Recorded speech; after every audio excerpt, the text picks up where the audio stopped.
So y'all was concerned y'all haven't heard from Nolan. How would y'all have heard from Nolan when y'all had his phone? No, we haven't. And I was like, okay, well, How did you expect to hear from Nolan when you had his phone? How, how did you how did you expect you had his phone? What type of communication did you expect from a man whose phone is in your possession? well, yeah, it's a little concerning. Like, I mean, I'm not freaking out or anything, but like, I'm trying to find out where Nolan is. So I texted Javon and I was like, hey, and also a couple other buddies that I had at the island. I was like, hey, have y'all seen Nolan? Did he ride in with y'all? And all the buddies were like, no. Well, I texted Javon. I ain't gonna lie, yo. Sounds like an alibi, bruh. Yo, I ain't gonna lie, yo. Yo, I ain't gonna lie, bruh. Again, this might sound a tad bit unusual. For you guys who are not tapped in yet, Nolan Wells' homie Warren did an interview with Officer Tatum. Now, this is a three-part series. Now, first off, Officer Tatum, you are a garbage human being, bruh. You are just a terrible monster of a human being, bruh. Now, this man talked about how Nolan Wells' family was grifting, how we are race hustlers for covering this. This man has an interview. Instead of dropping the interview, he decided to cut up the interview in multiple parts to grift as much money as he can from this interview. So talk about hustling and grifting. So the man has an interview that he claims is gonna bring answers to Nolan Wells' family and to Nolan Wells supporters. And instead of dropping the interview, he is teasing like more clips. So right now we're on part 3. He claims there's more parts. So this man essentially broke it up in like 5 or 6 parts to grift as much money as possible from this 18-year-old death. But then he wants to shame us for covering Nolan Wells' case and calling for a proper investigation. So the interview is with Warren. Now, Warren is the son of the judge. Warren is the dude who claims he's Nolan Wells' best friend but never met Nolan Wells' mama. Okay? Now, this is supposed to be the interview that apparently brings answers and closures to the Nolan Wells situation. It exposes all the fake narratives according to Brandon Tatum and everybody. So let's get to it, man. So Warren, I'm gonna ask you some very pointed questions. I mean, just straight out. The first thing I wanna ask you is, did you kill Nolan? All right, Warren, we had a chance to get to know each other over the last, 2 days, went out to Horn Island. So I've had an opportunity to talk to you about a few things, and the things that you've told me have literally blown my mind. But the world haven't had a chance yet to hear your story, to hear Nolan's story through you, through his friend. And it's not just you, it's a bunch of y'all. But you know, some of the other guys were afraid because of the threats and the violence that's been threatened against their lives and all of the above. But you decided that you wanted to take this bold step and give a statement and, you know, get your side out here. And I want to start at the very beginning of all of this and ask you, what was your relationship like with Nolan? Who was he to you? Nolan, I could describe Nolan in a million ways. I mean, Nolan was not just a best friend of me, but he was a brother. I grew up through elementary, middle school, high school, and even our freshman year of college. You know, we talked on the phone all the time. We were really close friends. And Middle school, by the way, is 6th grade. I think middle school is 6th grade, right? 6th grade. Okay. They've been friends since the 6th grade. 6th grade. Now, when you're talking about your friend since the 6th grade, who apparently passed away, I would, again, maybe I'm being too tough. I'm not gonna, be too presumptive or bad faith. I would like to see more emotions, especially if you're claiming, yo, man, there's people threatening my life. I would expect to see some type of emotion, bruh. This man is talking about this as casually as you can talk about anything, bruh. He's talking about this like I talked about, I don't know, Mo3 losing his life, bruh. He's talking about this like the local blogger talking about the local rapper losing his life. I would expect at least some type of emotion here. I'm not seeing not one. I mean, Nolan was like a brother to me, and Nolan lit up every room he walked in. He always had a smile on his face. He always had something good to say. I've never seen Nolan get in an argument with somebody and say bad things about someone. You know, there's a lot of people that talk nowadays, and Nolan was never that person. Sweetest soul ever. And I mean, I had a great relationship with Nolan. I've never got in an argument with Nolan. We were super close, and I've never said or will ever have anything bad to say about Nolan Wells. Yeah, and you guys, you said you kind of grew up together. Did you know his mom, or how was that? Because I saw in the media where it appears that she may have said, at least I saw in part, that she said as if she didn't know any of you guys. So, okay. Yo, Tatum is asking this question, by the way. Yo, Tatum is asking this question because he's looking for Warren to debunk what the mama said. See, Tatum's entire thing here is, yo, the family are liars, they're grifters, they're doing whatever they can to try to drum this up and sensationalize it. So he's asking this question, expecting for Warren to say, nah, the mama's lying. Nah, I met her a couple times. No. No.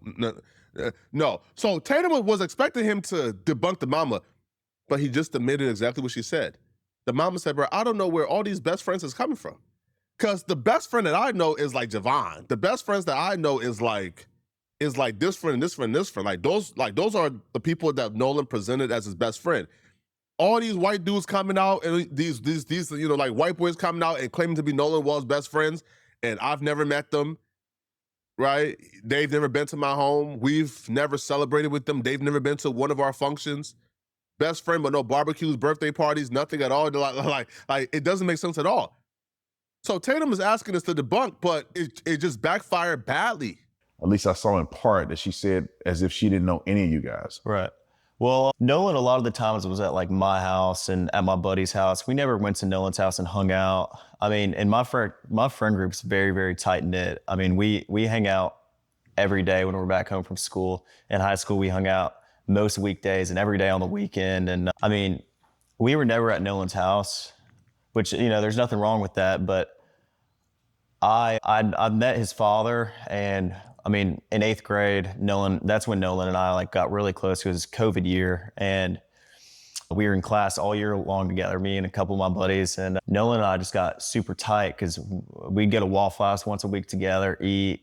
And I mean, we were just super, super close. But his dad would swing by Waffle House, and like, hang out around us, but never, I was never around Nolan's parents a lot. But I mean, that didn't change our relationship any. Nolan and I were still just as close, and he was just as close with my friends as, anyone else. So.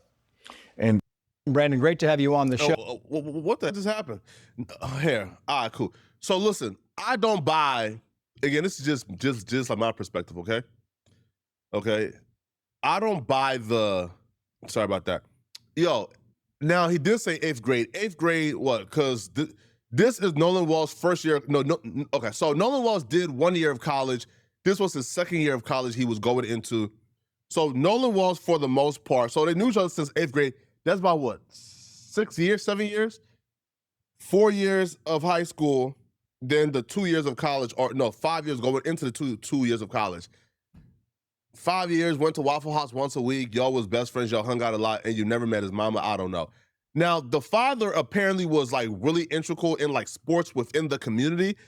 So it would make sense why you would meet the father, because the father is always around. But I feel like in terms of like the friend activities, in terms of the barbecues, the birthday parties. So you met Nolan Wells. You met him in the 6th grade. Y'all were best friends since the 8th grade, and you've never had a birthday party with Nolan. You've never got to Nolan's crib. You've never hung out with Nolan's family. You've never met his grandmama, never at all. I don't know too many best friends of mine or close friends of mine that I met as kids. Now, again, if you met somebody as an adult, right? Like, let's say like y'all met, I don't know, at the bar, and y'all got really close and y'all hung out, and y'all just became close friends for years, then yeah, you probably don't know the parents because these guys are adults. But in the 8th grade, the lifestyle of an 8th grader is very reliant and dependent on, and from my perspective, is really reliant and dependent on, well, the parents taking you everywhere, parents driving you everywhere. Feel me? It just doesn't make sense to me at all. But let's fast forward a little bit more. Days and every day on the weekend. And Nolan and I just got super tight because we'd get a Waffle House once a week together, eat. And I mean, we were just super, super close. But his dad would swing by Waffle House, and like, hang out around us, but never, I was never some idiot, listen, man. Some idiot called John Best 955 says, 8th grade isn't that kiddish, bro. Y'all sound stupid, huh? Listen, at times when I hear from the Tatum disciples or the people who I guess are on the opposite side of the spectrum. Now, again, listen, man, we can all disagree and have varying opinions on this situation, okay? If you want to believe, hey, I believe that Nolan Wells was around 1,000 people and he drowned and nobody seen it, cool. If you want to believe, hey, man, all right, the friend says Nolan Wells was begging them to stay in front of Katie, but Katie somehow never heard that conversation. Cool. If you want to believe that Nolan Wells was being told multiple times, hey, bro, we leaving, and he was on the island essentially like by himself, and he allowed them to take his phone, oh, cool. Cool. You believe that? If you want to believe that the parents showed up to get Nolan Wells keys and the homies was pretending like they didn't have his keys until the girl called and said, nah, the keys is on this dude's Xbox. And that's not suspicious? Cool. Do that, cool. But you can insult our intelligence, bruh, by trying to go against again, in the court of law, there's things called factual statements. Statements of facts. Because even in the court of law, you have to agree on something. So can we agree? Again, is this too much to ask, my brother? Is this too much to ask? Can we agree that an 8th grader is a child? Hey, chat. Is that too much to ask? Is that too much to, can we agree that an 8th grader is a child? Huh? No, come on, bro. Come on, John. Come on, John. Listen, man, I understand if you want to call us race hustlers and grifters and all type of names. Now, I'm sure John ain't a fan of Austin Tatum. I'm sure John is one of us. I'm sure John is a part of the family. John just got a difference in opinion. Shout out to John. Okay, shout out to John. But can we at least agree that an 8th grader is a child? Because now y'all getting ridiculous now, bruh. Because now y'all getting ridiculous. Y'all ignore every facts of the case that we brought up. Every suspicions we brought up. The medical examiner said in Nolan's body without the throat and the lungs needed to test the cause of death to the new autopsy. Cool, right? Y'all says that's standard procedures. Okay. Now y'all are questioning whether or not Nolan Wells was a child in the 8th grade? Nah, man. Nah, y'all cold, bruh. Nah, y'all cold, homie. Y'all, listen, bruh. Y'all is cold, bruh.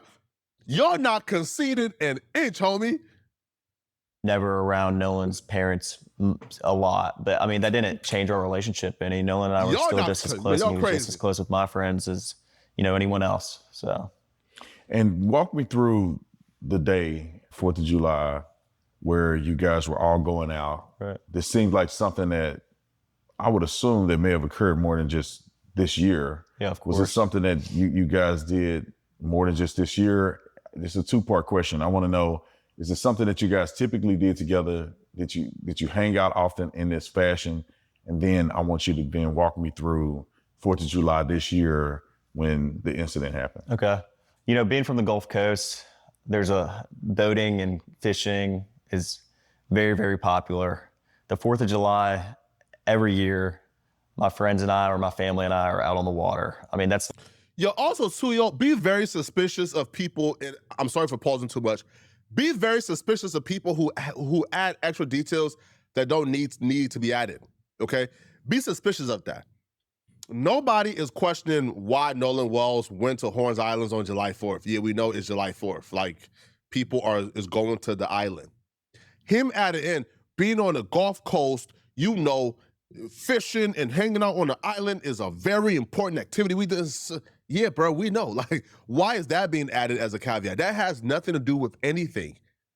Get to the meats and potatoes of this, man. Get to the bones, man. Get to why Nolan Wells was left on that island, why Nolan Wells' body was found 2 days later, even though they searched the island thoroughly the first day, why you guys had Nolan Wells' phone. Get to the stuff, man. So one day is guaranteed everybody's going out. And that's a known thing. Everybody's trying to get a ride out to Horn Island, or, people go to Ship Island, but most of everybody from Ocean Springs and the Gulf Coast go to Horn Island. And, we went last year. Nolan was on the boat with me last year. And he was, this was a Again, another detail that don't matter. Be suspicious of people adding details. Why does it matter that Nolan Wells rode with you guys to Horn Islands last year? That has nothing to do with what's going on, right? Like at all. That detail does not take away from the fact that y'all went there together and y'all left without Nolan Wells. common thing. My friends go on the boat when we're home. Very, very common. That's what we like to do. My friends like to fish also, and like to go on the boat. Not just fishing, but like to go on the boat, like to go on sunset cruises, like to do it all, on the water, And Nolan loved to do that too. He was not like he was just like everyone else in our friend group. He loved to go on the water and, have a good time with the guys. And that's what we did a lot. But 4th of July, everybody was out there. Like I said, like Nolan was always trying to go on the boat, trying to go out there with us. And he was always welcome to come. Nolan was always out there with us. And, but started 4th of July, my buddies and I had talked about this week's upcoming. Everybody's very, very excited for the 4th of July from down here. Like it's a big thing. It's a big deal. Very, very big deal. And I actually stayed with Nolan that night at my buddy's house, and I woke up at my buddy's house, and we went to McDonald's, got food. Nolan was not with me. And again, man, so again, we don't want to assume bad faith.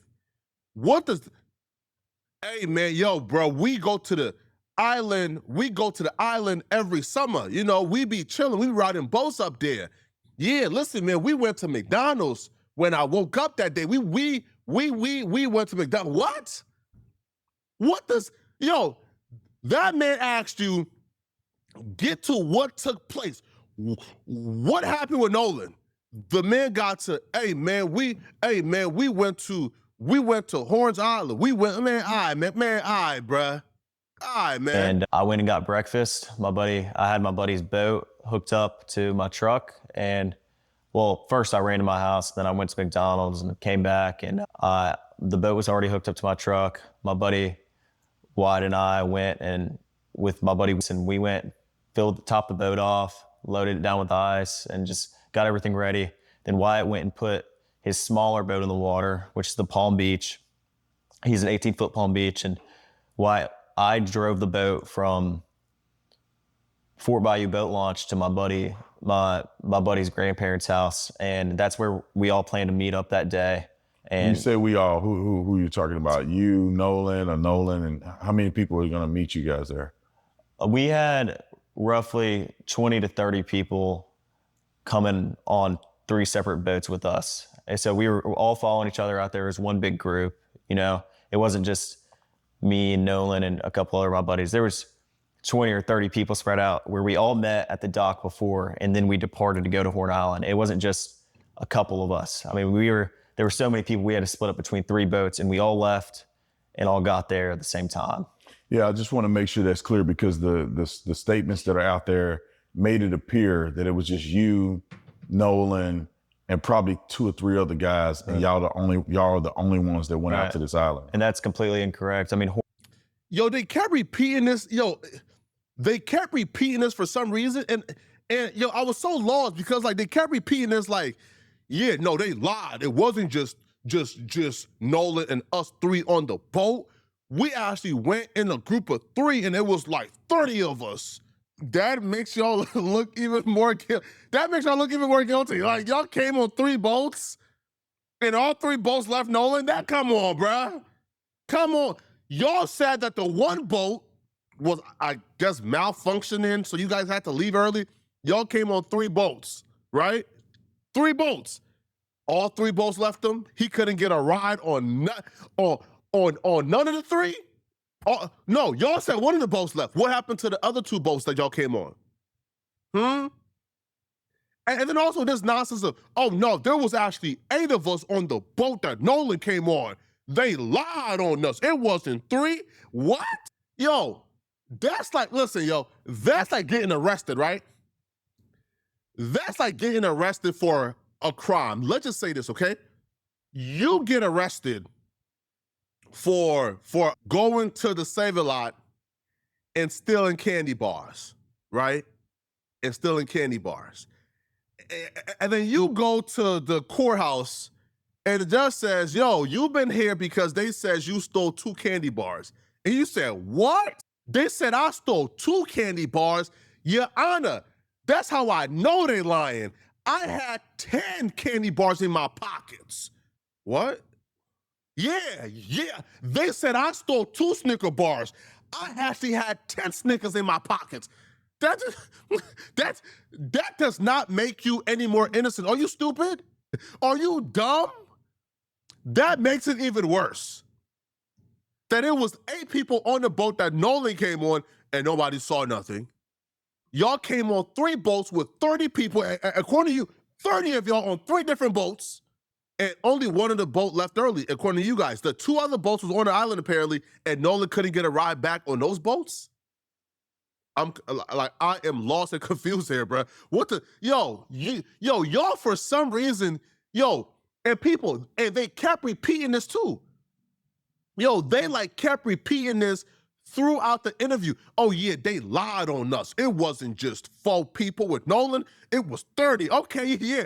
Now thank you, we appreciate it. Now get us the 26 other names. Cause so far we only know Warren, we know Wyan, we know Eli, and we know like 1 other person. Okay, cool. Get us the 26 other names, bruh, right? Because they're suspect too. 4th of July is the most popular day to be on the water on, throughout the entire Gulf Coast. I mean, everybody and their mom is on the water on 4th of July, There's no telling. I mean, roughly probably 2 to 3, maybe even 4,000 people out there. There were boats lined up off the island. I mean, there was 3 rows of boats all the way until my vision ended, until I could see of people from, there was 1 row of boats, and then there was another row of boats, and then there was a 3rd row of boats. Yeah. I mean, there was people lined up all up and down the island to where, who knows? And that wasn't just, we were parked on the north side, on the west tip. It wasn't just there. There's tons of people packed out on the south side and on the east end and in the middle of the island. But just where we were, there was easily 1,000 people. It wasn't just us. Let's go back a little bit. I want to go back to you guys at the dock, getting on the boat. You're saying there's multiple people, probably 20 or 30 people getting on 3 boats. Right. What boat were you on, and what boat was Nolan on? And before he get there, very quickly, what's more suspicious? A crime taking place or something taking place and there's 30 people around and nobody's seeing anything, or a crime taking place and 1,000 people being around and nobody's seeing anything? What's more suspicious? Now, according to him, there's like 2,000 people there. So something took place where somebody lost their life and died in the midst of 2,000 people and nobody saw anything, but somehow that's a better explanation. Nolan was on Watch 22 Triton. These, man, bro, they crazy, bro. On the way out, I went with my buddy Bart because we had a lot of friends from college coming down. And I called Bart that morning. I was like, hey, man, can you take your boat out? And he was like, yeah, well, my dad's decided not to go. And I'll take the boat and I'll take you and your friends. Of course, he's a buddy of mine. And so Bart pulled up at the dock. And I rode out there with Bart, and a lot of the girls that go to college with my friends and I, and Nolan rode out on the Triton, and then we had a Palm Beach, 18 Palm Beach. There was 4 guys on that.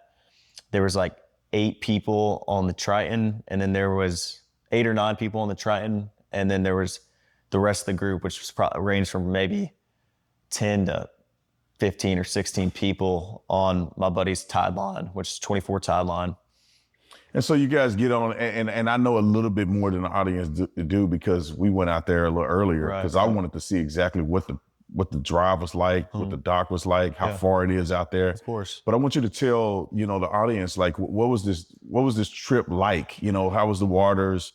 Did you guys do anything in between the time you rode the time you get to the island? Was there music? Is it like a big party? Like what is that? Yeah, well, I mean, obviously music's blasting. It's 4th of July, man. I mean, you know how, I mean, everybody's really excited. And I mean, we had a lot of people loaded down. So obviously our biggest, you know, we're just trying to make sure everybody, you know, gets out there safe. And so, I mean, on the way out there, it was pretty calm. I think it was blowing like 3 or 4 knots. I mean, the waters were clear. It was a great day to be on the water. Sunshine, not cloudy at all. And I mean, it was a great day to be out there on 4th of July. And so, I mean, we followed each other out, and I mean, it was calm. It was calm. On the way back, it was a little more rough, but it was not anything all my buddies' boats couldn't handle, or like, it wasn't like we were getting really beat up or anything. I mean, it was pretty calm.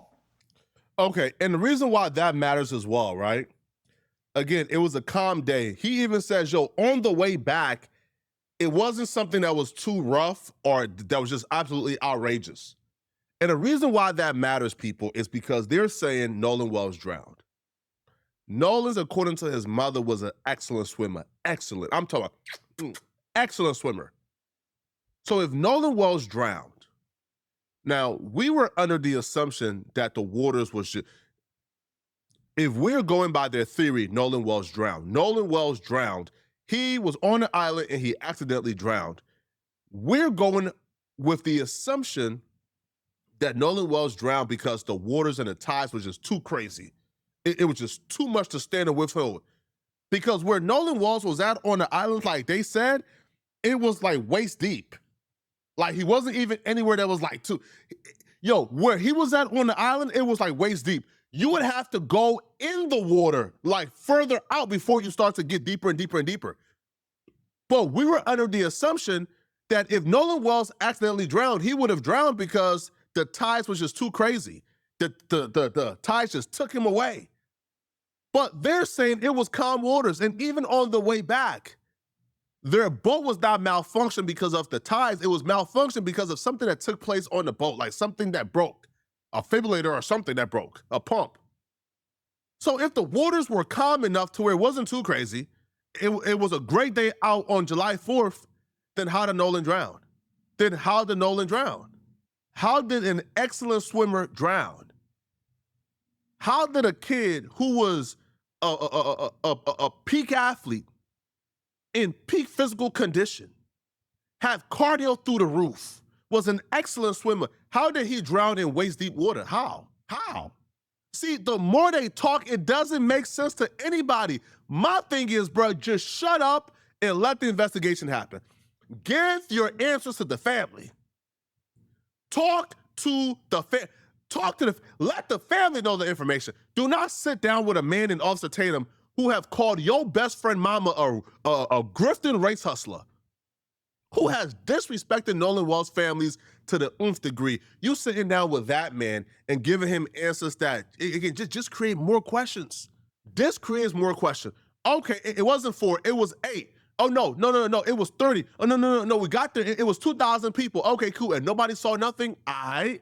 Yo, he drowned even though he was an excellent swimmer in peak physical condition, and the waters were not rough. It was a smooth tide. So how he drowned? There was in waist deep water, so how he drowned? All right, man, come on, bro.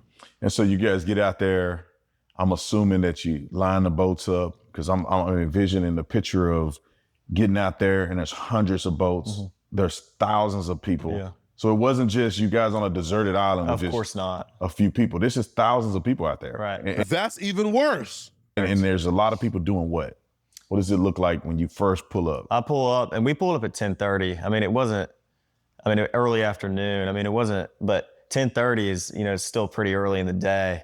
And when we got there, there was already 3 rows of boats lined up all the way, like I said, until I could see. And when you say all you can see, you're speaking about miles of boat. When we went out there earlier, or not earlier today, but when we went out there, the island is massive. Correct. I mean, it's just several miles long. Roughly 10 to 12 miles. I mean, it's... So do you think that the boats were stretching from one end to the next, or just a small area of about a mile or less than a mile of boats? Well, I think there was boats all the way around the entire island, but I think some spots were more popular than others. Like the West Tip is usually very, very crowded on the 4th of July, and everybody knows that. So that's where a lot of people park because they want to be around other people. And the East End's a little more, there's not as many people, but there's still a lot of boats out there. I mean, it's not like no one, I mean, every area of Horn Island was covered, 100%.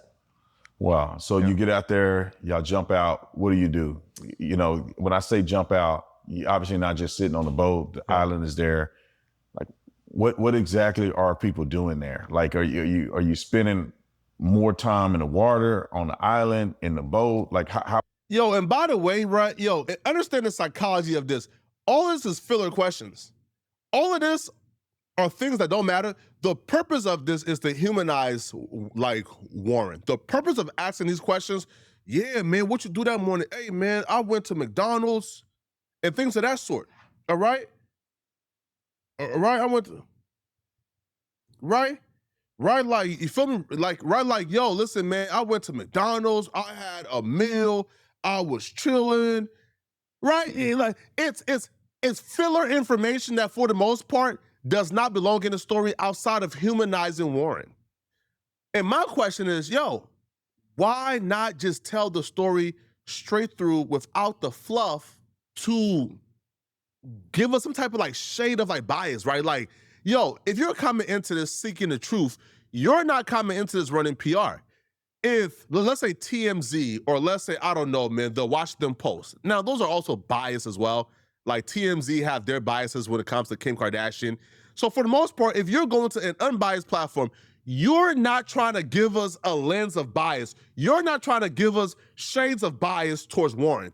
You're saying, tell us the story. You're not trying to have him add information for us to have sympathy or to humanize him, right? Because the purpose of that is, I mean, listen, man, he woke up and like went to McDonald's. What type of killer goes to McDonald's? No, just tell us what happened. Hey, man, what did y'all do on the island? Oh, yeah, yo, me and Nolan was drinking, having fun with our family and friends, and we were, man, all right, bro, man, get to what's going on, bro. Get to y'all leaving him. Now, this is part 1. There's part 2 and 3, which we'll also review during this live stream. How was that? How was that look? Man, get to the nonsense, man. I mean, everybody, as soon as you get there, I mean, there's people on boats, yeah, grabbing drinks and, you know, food, whatever else. Like, I mean, everybody is fully prepared for the 4th of July. They bring, you know, all the drinks and food that they need because, I mean, they've been preparing for 4th for a little while now, but. Hey, listen, yo. Hey, yo, pack up Killer Demo in the chat. Pack up Killer Demo in the chat. The dude called Killer Demo, pack up that white supremacist. And I'm not talking about banning him. I want y'all in the chat to torment him until he leaves on his own. Torment that white supremacist in the chat until he leaves on his own. I don't want y'all to ban him, don't block him. No, torment that white supremacist in the chat until that devil leaves on his own. Until that devil leaves on his own. When we got there, make that devil life in the chat until that devil leaves on his own. I helped my buddies tie the boats up because the tie line was right here, the Palm Beach was in the middle, and then the Triton was on the outer side. And there was about a drop off from where the bow was. I mean, if you jumped off the bow, you were probably about neck deep in water. But if you got off the stern, you were probably waist deep in water. I mean, but when we got there, we tied up, got, you know, bow and rear anchor set, and we tied up all the boats, made sure they were good, and everyone just got on the water. And then eventually, next thing you know, it's our group, and then, you know, next thing you know, there's 50 other people around us, and then it just grew and grew as the day came on. And, you know, I mean, that's just how it was. Everybody's drinking, you know, I mean, it's 4th of July, everyone's just trying to enjoy themselves, and, you know, it's a big party, basically, big party. Yeah, so y'all pretty much having a good time. Just like anybody would imagine, 18-year-olds, probably 20-year-olds, college students, out on the island, women, you probably had alcohol. So y'all having a good time. Yeah, of course. And so where's Nolan in this? You know, you guys out there, the friend groups are out there, 3 boats full of people that came out there that seem to be the closest friend. Somebody go to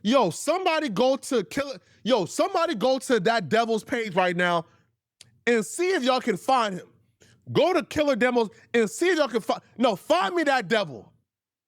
Somebody, don't drop the soap, Carmelo. Find me that devil, man. Group. Right. Where that- is Nolan I wanna know who that devil in comparison is. to where you and others are at? Well, I had a couple conversations with Nolan that day, and I talked to him and a couple of my other buddies. They in a group. I was not focused on anyone solely, like looking and pointing anyone out, because there's so many people out there. I mean, I was talking to my friends that I haven't seen in a while from high school. I was talking from people I knew from college. I was talking to, everybody my age, and even people older than us were, over there. Like, I mean, it was just a regular thing. We're all used to this. We've been out to the islands before. My buddies don't just go out to the island on 4th of July, but they go out, every weekend. Like, I fish the islands. I don't just, fish around Horn Island. I fish around Ship Island too. So I'm very familiar with the islands, and I feel like it was just a big. I talked to Nolan, and Nolan was drinking. Everybody was drinking. Most of everybody. And Thank you for, okay, cool. Now, thank you for confirming he was drinking. Thank you for confirming he was drinking. You just made a mistake, buddy. Thank you for confirming he was drinking. Who provided Nolan the liquor? Who provided Nolan the liquor? Who provided your group of friends with the liquor? Who brought the liquor on the boat? If we're going with your theory, Nolan Wells was not murdered. He just accidentally drowned. He was left on the island, and he was so drunk that this excellent swimmer in peak condition and peak shape drowned in calm waters because he was drunk. Okay, cool. Who provided him the liquor? Who? Oh, no. Now y'all talking. Now y'all talking. Okay. Well, was it Warren? Did Warren bring the liquor? Okay, cool. Now you're going to jail. As simple as that. If you provided a liquor to somebody underage and they drowned because they were drunk, somebody got to go to jail. Either way you want to cut and slice this. Either way. It's just a matter of how much time y'all gonna get. It's not a matter of if y'all gonna do time. It's how much time. If you provide the liquor and that underage person died because they were drunk, isn't that like, I don't know, like what? Like accidental manslaughter? Or right? Isn't that like manslaughter? Somebody died based on your actions, even though it was not intentional? That's manslaughter, right? So regardless of how you want to slice it, y'all gotta go to jail. Y'all gotta be responsible. You ain't leave with your homie. That's your fault. You left your drunk homie on that island and he drowned. Okay, cool. So now whoever fed him the liquor gotta go to jail. It's really that simple. So why are we talking about this as if these people are innocent? I think it's the fact, again, I don't want to play the race card here, bro. And I don't want to play the race card here, people. But there's just something. I don't know what it is, but it's systematic and it's historical. There's just something about people who look like Nolan. They are never treated with the lenses of innocence, and they're never treated like kids. They're always viewed with this lens of guilt, masculine. Nolan Wells was a kid. Nolan Wells was 1 year removed from high school. In any other situation, a kid that was fed liquor to the point where he was so drunk he drowned, the adults involved or whoever fed him that liquor is going to go to jail. But because Nolan looks how he looks, he's not viewed with that lens. He's not viewed as an innocent child. He's just not. He's never given the benefit of the doubt. Emmett Till. I just watched an idiot do an entire 30-minute video about how the facts of the Emmett Till case was wrong. He did whistle at the woman. Who gives a damn? Now, first off, y'all have no proof. Y'all are lying. Y'all are liars. But even if we take you guys' account of things, that Emmett Till did whistle. Okay, cool. You think it was justified for a bunch of grown men to come to that kid's home, drag him out of his bed, and murder him to a point of unrecognizability, and then get off scot-free, and then live full and long lives and died in their 80s? Same thing with this. Nolan Wells died. If you want to say he was murdered, like me, cool. If you want to say he died accidentally, cool, but he was drunk, right? Who fed him the liquor? Start to name the names. You see, Tatum was not interested in getting the actual information here. Tatum was not interested in actually diving into the actual information here. If Tatum would have asked this kid, okay, who brought the liquor on boat? The mom would have walked in and cut this conversation right here. Do you think the mama who's a judge allowed her son to be interviewed without knowing the questions beforehand? Ask yourselves that. And I mean, Nolan seemed completely fine every time I talked to him. We had just regular conversations, and Nolan was making me laugh. I had a couple conversations with Nolan and Javon, Nolan and my buddy James, Nolan, and I could tell you. I talked to Nolan a couple times, but it wasn't like I was strictly sitting there talking to Nolan the whole day. There was hundreds of people I knew out there. So yeah. And Nolan said something interesting. You told me about this. Something he said to you, I would say would be indicative of y'all's friendship. Right. And then he also mentioned something to you about that particular day and what it meant to him. Right. And could you share that? Right. Yeah. So Nolan and my buddy Javon are talking, and I grew up. Watch how he never answers this question too, by the way, right? Again, let's rewind it. I want y'all to hear the actual question he asked him. Watch how he never answers the question, okay? Now, the question that Tatum asked him, the question he asked him is, talk about something that Nolan told you that was really dope and that you wanted to share. Watch how he never answers the question. And he also mentioned, I would say would be indicative of y'all's friendship about this. Yeah. And Nolan said something interesting. And you told me about this. Now watch how there's a jump cut. Watch the jump cut. This shows you, Tatum did not come to seek no truth, bro. Tatum came to run PR for them white folk. Watch the jump cut. And Nolan said something interesting. You told me about this. Something he said to you, I would say would be indicative of y'all's friendship. Right. And then he also mentioned something to you about that particular day and what it meant to him. Right. And could you share that? Right. Cool. Nolan told you something very interesting. I think would be so dope if you shared right now, and how much this day meant to him, and this really interesting thing that was very indicative of your friendship. Can you share that? Watch how this dude speaks for about 2 or 3 minutes and never answers the question. Yeah. So Nolan and my buddy Javon are talking, and I grew up with Nolan, and Nolan's just like I said, like just so joyful, like always happy. Like every picture I have with Nolan or picture I have of Nolan, he's smiling. Like he's always happy. If I always need like a shed of light, I'm calling. What does that have to do with the question?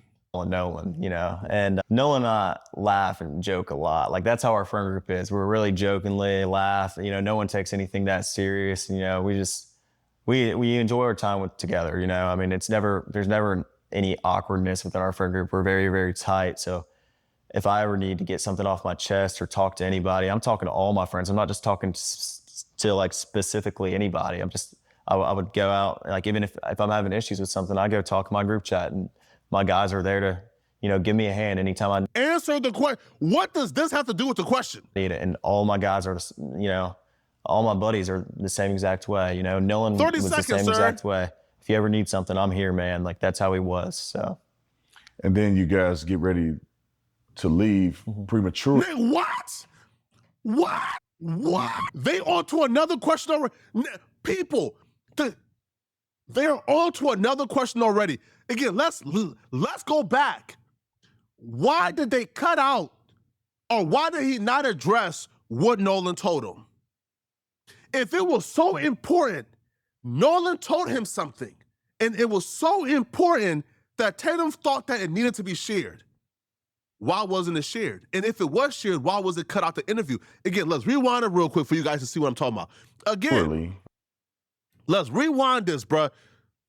Again, watch this. Watch this. They laugh. No one takes anything that serious. We enjoy our time together. There's never any awkwardness within our friend group. We're very, very tight. So if I ever need to get something off Man, bro, but look at this. Man, look at this. my chest or talk to watch anybody, this. I'm talking to all my friends. I'm not just talking to like specifically anybody. I would go out. I mean, like he's like every picture is, you know, That right. particular day and what it meant to him. I would say something. New out there. So Right here. Sorry, Yeah. right here. And Nolan said something interesting you told me about Nolan said something interesting that you told me about. this. Something he said to you, I would say would be indicative of y'all's friendship. right. And then he also And also, too, yo, there's a jump cut, by the way, right? The jump cut is Nolan told you something interesting that you told me about. There's a jump cut. They added some part out after that.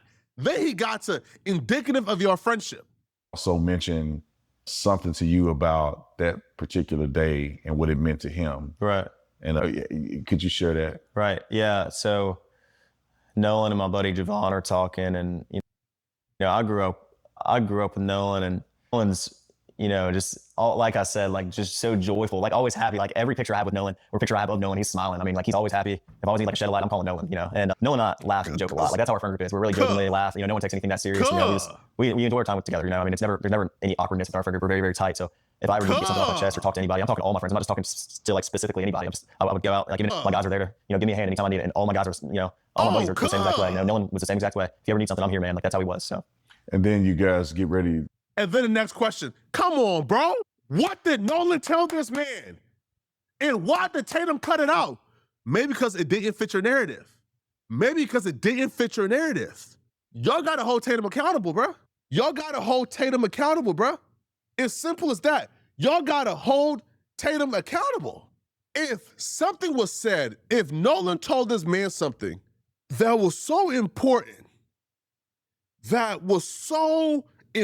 needed to be brought up, the public needed to hear this, then why was it cut out? Or why did he never answer the question?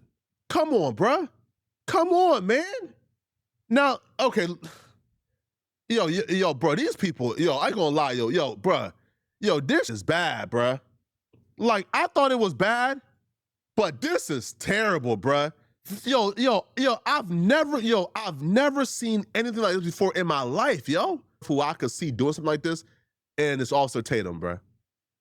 Yo, I know some sellouts, all right? Parents back in the day who was like the token black conservative that was on Fox News, he a sellout, right? There was some point in life where Candace Owens was doing her thing, right? I don't even think Jesse Lee Peterson. Now, I could be wrong, because Jesse Lee Peterson is despicable. But I don't even think Jesse Lee Peterson would do something like this, yo.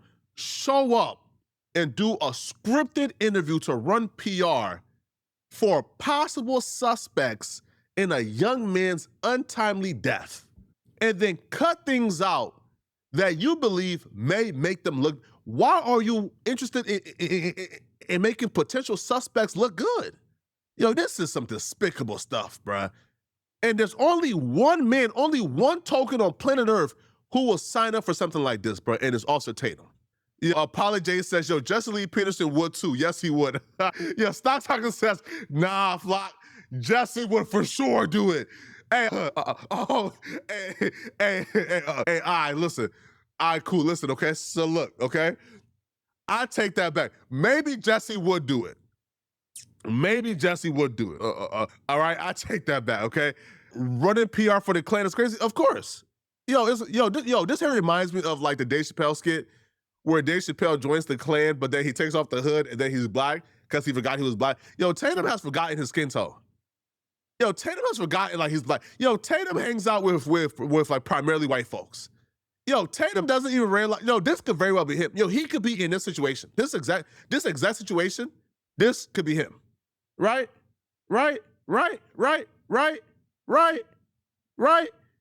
And y'all might give me flack, and I'll be real quick. Y'all might give me flack, but if this happens, if Tatum finds himself in a Nolan Wells-esque situation, I'm pulling up on the suspects and I'm running PR too. I'm running a campaign on how them white folks who did something to Tatum is innocent. I'm sorry, bruh. Straight up. Now, this is part two, where apparently they go to the island. It again completely skips over what Nolan Wells told a friend, apparently. Now, come on, man. Some of the boys that they're accusing wasn't even on the boat that Nolan was on. If I'm sitting waist deep in water and all my friends are, everybody's leaving their phone on a boat. I open the back hatch and there's water up to the batteries. And that is obviously not good. Nolan decided to stay on the island with the girl that he was with. And the girl is a witness to that too. Yeah. All right, we're in Mississippi right now. We're getting ready to recount the exact path that the boys took, also with Nolan Wells, from where they docked the boat at, all the way out to Horn Island and back. The boys are gonna explain to me exactly what went on, how many people were there, how many boats were taken out, which I think the world is gonna be completely dumbfounded when they realize what the truth really is, because the lies have been pervasive. So we're right here where Nolan left on the boat, and you'll find out how many people were there, how many boats, and then we're gonna take that same path out. I'm gonna go look at Horn Island and see exactly where they could have been to get a perspective that the media don't even care to try to do. And then we're gonna take the trek back, and we're gonna find out exactly what happened to Nolan. This is the reason why I'm here, man. I want you guys to have a voice. I want you guys to be able to speak out and show what the truth really is, and then let the world decide. I just don't want you guys to end up in a situation where your story never gets heard. Right here is where Nolan and probably 20 other kids. So pretentious, bruh. This dude acting like, yeah, nah, listen, man, my channel is the only channel that's esteemed enough and good enough. My channel is the only channel, that has the integrity to give you guys a voice. Without me, y'all wouldn't have a voice. These kids' story is not out there because they chose not to put it out there, bruh. Every media outlet on planet Earth would have given these kids a voice if they wanted it, bruh. Man, so freaking pretentious, man. Cut it out, bruh. Where your story never gets heard. Right here is where Nolan and probably 20 other kids got on the boat. So it's not just Nolan and 3 other kids. That was a lie, that was a myth. I'm gonna prove why they keep repeating this as if this means anything? that. Right here is where the kids were docking, and we're gonna show you a video that coincides. Prove what? There's nothing to prove here, bruh. Whether it was 4 or 20, it doesn't matter. The kid died. And I'm gonna walk at the exact angle that the video is being broadcast from, so you know that I'm exactly where I say I am. But the boys were here. Tons of people you'll see on the video is getting onto the boat, and they took 3 boats out. It wasn't just one, it wasn't just Nolan and 4 boys. It was a multitude of people on several different boats, and some of the boys that they're accusing wasn't even on the boat that Nolan was on. But let me show you from the vantage point where I have the video to prove that I'm here where I say I am. How is this proof for anything? Now show the footage of them coming back. That might prove something. And so right now, here's the angle that you're gonna see on the footage. It's just from probably that boat to, maybe about 30, 40 feet here to the right. And this is where the video is showing how many people were actually out there, actually getting on the boats. So therefore it debunks very clearly that it was only Nolan and 4 boys going out here to Horn Island. Debunk what? Okay, cool, it wasn't 4. The only reason why 4 matters is the suspects. It's the amount of people that we should be looking at. Whether it was 4 or 20, that just means it's more suspect. Why is this, why are they so stuck up on this 4 thing? I'm so confused here. Like, can somebody in the comment section explain to me, like, why they're so stuck up on this 4 thing? Like, why they believe, like, proving that it wasn't 4, it was actually 20? That right there is somehow an indication of their innocence? I don't understand. This makes absolutely no sense to anybody. Whether it was 4 or 20, it does not matter. That just means there's more suspects. Bro, I'm so confused. All right, you guys, sorry about the sunglasses. It's very bright out here, and I never wear sunglasses, but we're at Horn Island, and almost the exact same position where the boys were, where Nolan was. So if you look out right here, just so you guys can get a perspective, you have the Horn Island. No, he's not trying to, no, he's not trying to say possible suspects are limitless, right? No, he's saying these kids did nothing wrong, that the proof they did nothing wrong is because there were 20 people on the boat, or 20 people that came with Nolan, and that, like the family is crazy, right? And that this was just an accidental drowning. How does there being 4 opposed to 30 prove this was an accidental drowning and nothing nefarious happened. I'm so confused here. Island here, but I want you guys to put this in your mind what this was like on that day. You have boats 2, 3, 4 deep from way down there where you can see all the way through here. You have thousands of people on this island, probably 2,000 people. So this wasn't some abandoned, secluded island where nobody's at. Obviously, this is a Monday, and there's a few people on the backside of the island, not a lot of people here. But on 4th of July, this is a celebration. And so this wasn't a small place where 4 boys took their black friend and dropped him off and never seen him again. This place was flooded with people. Tons of people, multiple boats, multiple friend groups. I mean, everybody's here having a good. They did it because they're white, uppity black Americans. Bro, this has nothing to do with race. This has nothing to do with the. So, yo, how come it's only you guys who are bringing race up? How come it's only y'all? Listen, the people who are saying this was nefarious has not brought up race not once. We haven't brought up race not once. All we've said is, we would be remiss not to recognize the trend here, the trend of black people going missing when, they get involved with all white friend groups. We just say, hey, there's a record here. But they haven't brought up these kids' race not once. Not once. They've brought up their actions. They've brought up the circumstances. So the fact that you guys are obsessed with race is because you guys are using race as a defense. See, black folks, we know better than to bring up a white person's race, right, as an attempt to prosecute. You ain't never indicting a white person guilty based off their race. It ain't never happening, right? The white card doesn't work in reverse. Somebody isn't guilty because they're white. Not in this justice system. You guilty because you black now. No, for a fact.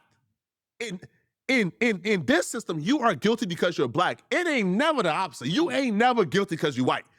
That don't ever happen. So we know better. We'll be stupid to bring up their race as a guilt meter. Are you dumb? No. Are you dumb? We know better. As a matter of fact, bringing up their race is a sign of innocence in this in a disjustice system. So we haven't brought up their race not once.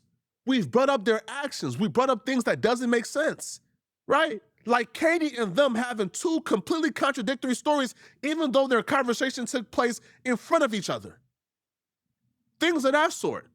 So why do you guys keep on bringing up race? We haven't brought up race not once. Good time. And then the boat gets towed out because it was getting ready to sink. And so, and for what I was told, they told Nolan, get on the boat, man. Get on the boat. Get on the freaking boat. And he decided, because he's an adult, that he was going to stay behind. And all the boys that they've been accusing, and they saying it had something to do with his death, they were all gone at 4:30. They were all gone. And they told Nolan to get on the boat. He didn't.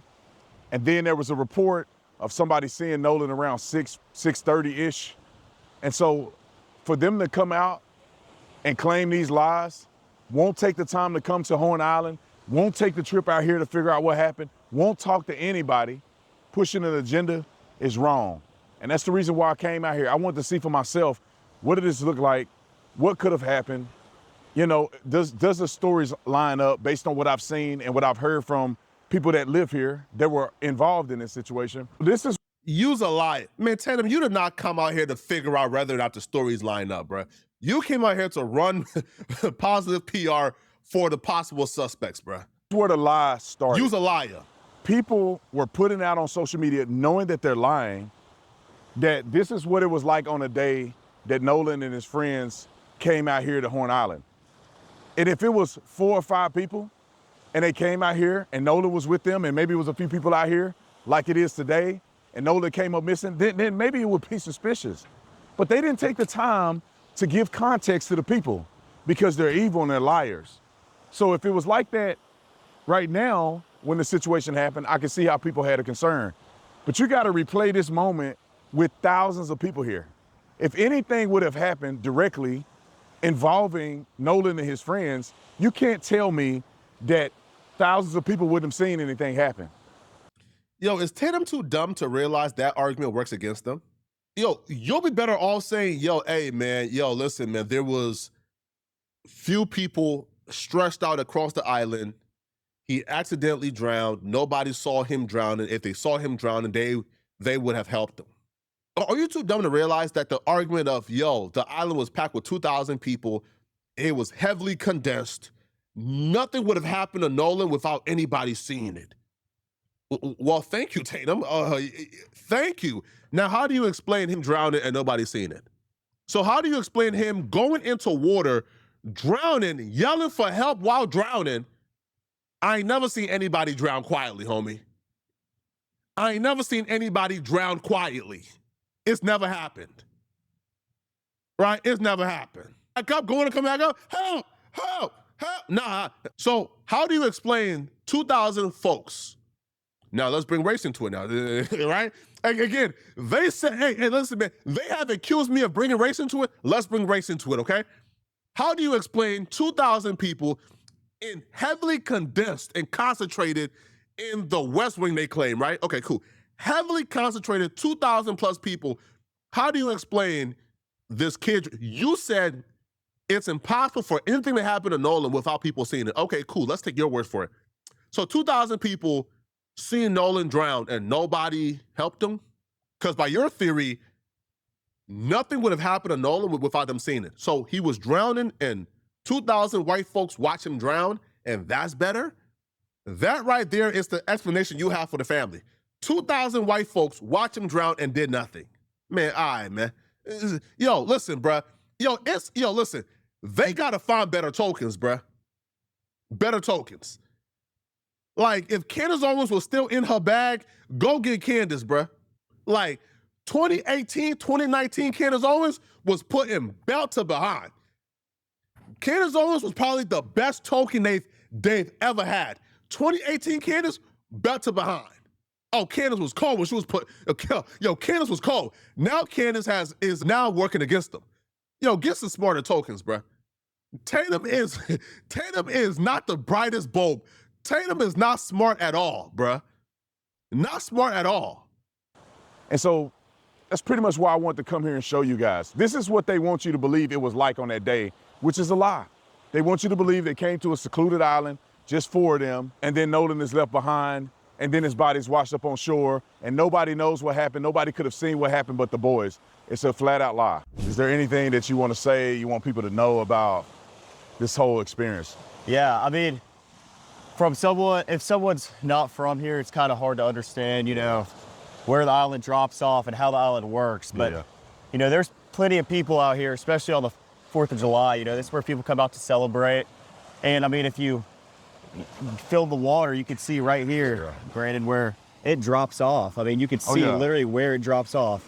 So, I mean, it goes from about waist deep water right there to neck deep. And then it drops from neck deep all the way to like 17, 20 foot. I mean, we weren't even a quarter mile out the island and when we were leaving, and I mean, it was 30 foot of water. Yeah. But I mean, if we're walking towards the east right now, but if you walk down to the west, that's where the west tip of the island is, and that's where the current picks up very, very bad. People talk about the phone situation. I want Right. to, because the way you articulate it, I just walked in the water with my pants, Right. they're wet, and you can tell right away that if you're hanging out in the water, Right. it doesn't appear, in my opinion, that you would have your phone on you. Is Right. that typical for people to have their phones, or? No, I mean, people come out here, especially on the 4th and, you know, Memorial Day, like, you know, days like that, they come out here to celebrate, and people get on the water to be off their phones, first off. Second off, if I'm sitting waist deep in water, and all my friends are, everybody's leaving their phone on a boat, in a lake, you know, if you're sitting on a pond, and no one's getting out of the water with their phone in their hand, unless, you know, it's to take a quick picture. But most of the pictures taken on the 4th of July were on the boat. Yeah. I mean, and, you know, salt water, if you drop your phone in salt water, most of the time you're not going to get it back. Yeah. I mean, you know, especially the water's murky right now because there's been a lot of rain. You can't see, the visibility isn't good. The water isn't clear like it was last year around this time. And, you know, like, no one has their phone, though, usually. I mean, unless you're crazy, I'm not walking around with my phone in my hand. I've been walking around Horn Island, you know. How many people? Cool. Understandable. If Nolan Wells left his phone on the boat because the water, cool. But how does that explain him not getting his phone from you guys when y'all told him, hey, bro, we leaving. Yo, Tatum presented this interview here. Yo, also too, listen, y'all, block anybody who spams. Again, I don't care what they say, but if they repeat it multiple times, like, get rid of them, right? Are there any mods in the chat? I don't even think so. Hey, listen, if you want to be a mod, let me know and I'll mod you up, right? And if you're somebody who's a member or, like you put in work. So, yeah, cool. Yeah, he had his phone on a boat because the water was waist deep. Okay. How does that explain y'all telling him, hey, Nolan, we leaving, bro. Hey, bro, we leaving, bro. And he knew his phone was on the boat and he let y'all take his phone while he was still on the island. How does that make sense? No, explain that part. Explain that part. No, explain that part. Explain that. Why do y'all conveniently leave out certain things? Explain that part. Explain that part. See, it's never a good sign when you're picking and choosing what to respond to. You're picking and choosing. Hey, man, we had his phone on the boat. Okay, cool. That does not explain why you guys had his phone when you guys left the island. So Nolan ain't want to get his phone wet, so he let y'all take his phone? What? People left the phone on the boat. Was it just Man, come his on, phone bro. when y'all left, or Right. did other people have phones on the Absolutely boat? not. Like there was at least, well, I rode out here on a different boat, like I told you, and I grabbed my phone when I left the Palm Beach to get on the boat with to get on the boat with Wyatt because we were having, boat issues. And when I got on the boat, there was phones everywhere on the console. I mean, everywhere. There was everybody's phone that was sitting around the boat was on the console. Like we had phones that we didn't even know whose they were, you know? And people just leave their phone, especially when people are drinking and, they're not in the right state of mind. A lot of people are like, oh, I'll just leave my phone, I'll get it later, And that's So, okay. So Nolan's idea was, I'm going to get my phone later while y'all leave the island. So how is he going to get home? Okay. If he would have caught a ride back on the dock, how would he have gotten home without his phone? How would he have called for an Uber or ride or something? Because the boat would have dropped him back off on the dock. How would he have caught a ride? If Nolan was so drunk, if he was so out of his mind and so woozy and so drunk that he didn't even care about his phone, he was just so drunk and so out of it, y'all choose to still leave him behind? I don't care what my friends say. If my friend is so drunk that he's near unconscious and doesn't care about his phone, he's just completely out of it and void of all sense, I'm taking my friend with me, bro. I don't care if I got to swing him over my shoulders, he's going with me. None of this explains anything we have asked. This was what 2 parts. This is part 2. This is 2 parts so far. We've watched the entire thing, 2 parts so far of them answering every irrelevant question that has nothing to do with nothing and picking and choosing what to respond to. See, they don't pick the questions that you actually have to give an answer to. They don't pick the questions where you actually, no cap, no kizzy, you actually have to fess up to something. They picking and choosing. Well, why was the phone on the boat when he was in the water? Oh no, because the water was knee high. Yeah, no, dummy. Now, why did y'all take the phone? Well, we didn't know whose phone it was. Okay, so Nolan never asked you guys for his phone when y'all told him multiple times y'all was leaving? All right, man. the way it is around here. You don't take your phone and walk around the island. There was plenty of phones on the boat and, spread out between the 3 boats that we had. And I mean, we had 20 plus people on the spread between our 3 boats. So of course, everybody's phone was on the boat. I never saw someone in the water that day sitting with their phone in their hand, scrolling on anything or even taking pictures in the water. Yeah, someone might hop out the boat. A lot of girls like to take pictures, in the water. And so do guys, but, girls want to take pictures in the water. Nobody has ever asked in life, nobody has ever asked in life, why was Nolan's phone not with him when he was in the water? Shout to O'Shea. O'Shea said, check your inbox on Instagram, O'Shea. For Jerry Curl and stuff. But I mean, if you go to Lonzo say there's a guy named Dave Anderson that you can debate or talk to about the sports stuff with. On Sunday, I actually Michael live on Sunday. Yo, O'Shea, I'm gonna call you or or text you like after his live. Yeah, okay, Dave Anderson. All right, cool. Shout out to Dave Anderson, man. Shout out to Dave. Here, so Black Republican says, clearly you've never partied at the lake, LOL. If you're drinking at the lake trying to hit, you are not worried or even thinking about your phone. Okay, Black Republican, please call in after this segment, okay? Call in after we get through the third part. Let's go back and forth. Let's go back and forth, please. Please, okay? Let's go back and forth. I want, okay, play defense for Warren. Let's go back and forth. Let's have a discussion for everybody to see. Don't hide behind super chats. Let's actually have a discussion, okay? Please, let's have a discussion. Nobody has ever asked in life why did Nolan not have his phone in the water? Nobody has ever asked that. We've asked, why did Nolan not get his phone when y'all was leaving if he was gonna stay behind and get a ride somewhere else? So Nolan didn't think, hey, bro, give me back my phone. Yo, this makes no sense. Half a second, you might hop out the boat and be like, oh, I'm snapping this picture of myself or of someone else. But as soon as I get back in the boat, I'm putting my phone up and I'm getting back in the water and I'm hanging out with my friends. Yeah, that's just common sense, man. I mean, and describe to me what the day was like. I saw a video online.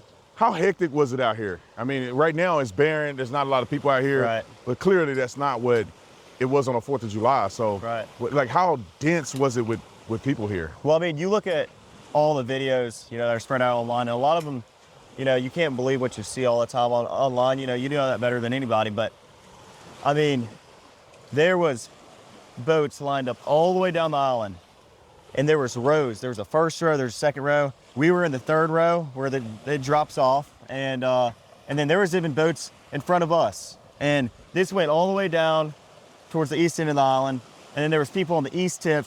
And we're on the north side now, but there was people on the south side. Yo, look at it. Yo, exclusive screenshots. What the fuck? Yo, bro, yo, this like a Boondocks skit or some exclusive screenshot. Yo, what's exclusive about this screenshot? Yo, what does this prove, bro?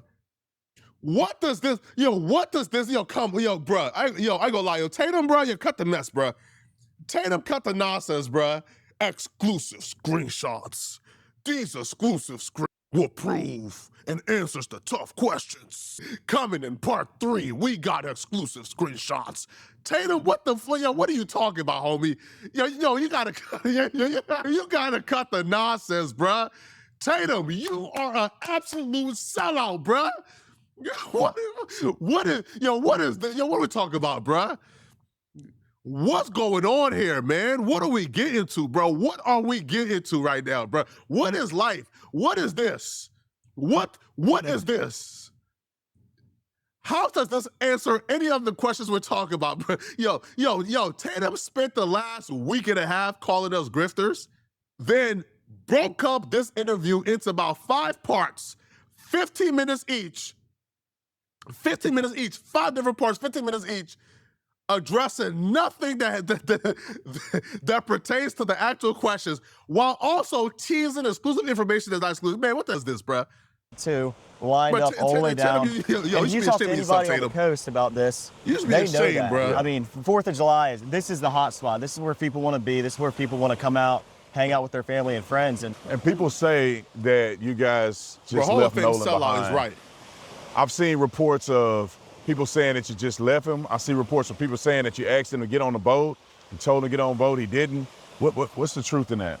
Well, Wyatt was having boat issues and the bilge wouldn't pump. So the bilge is basically a pump that releases water from your boat when water comes in. So I opened the back hatch and there's water up to the batteries.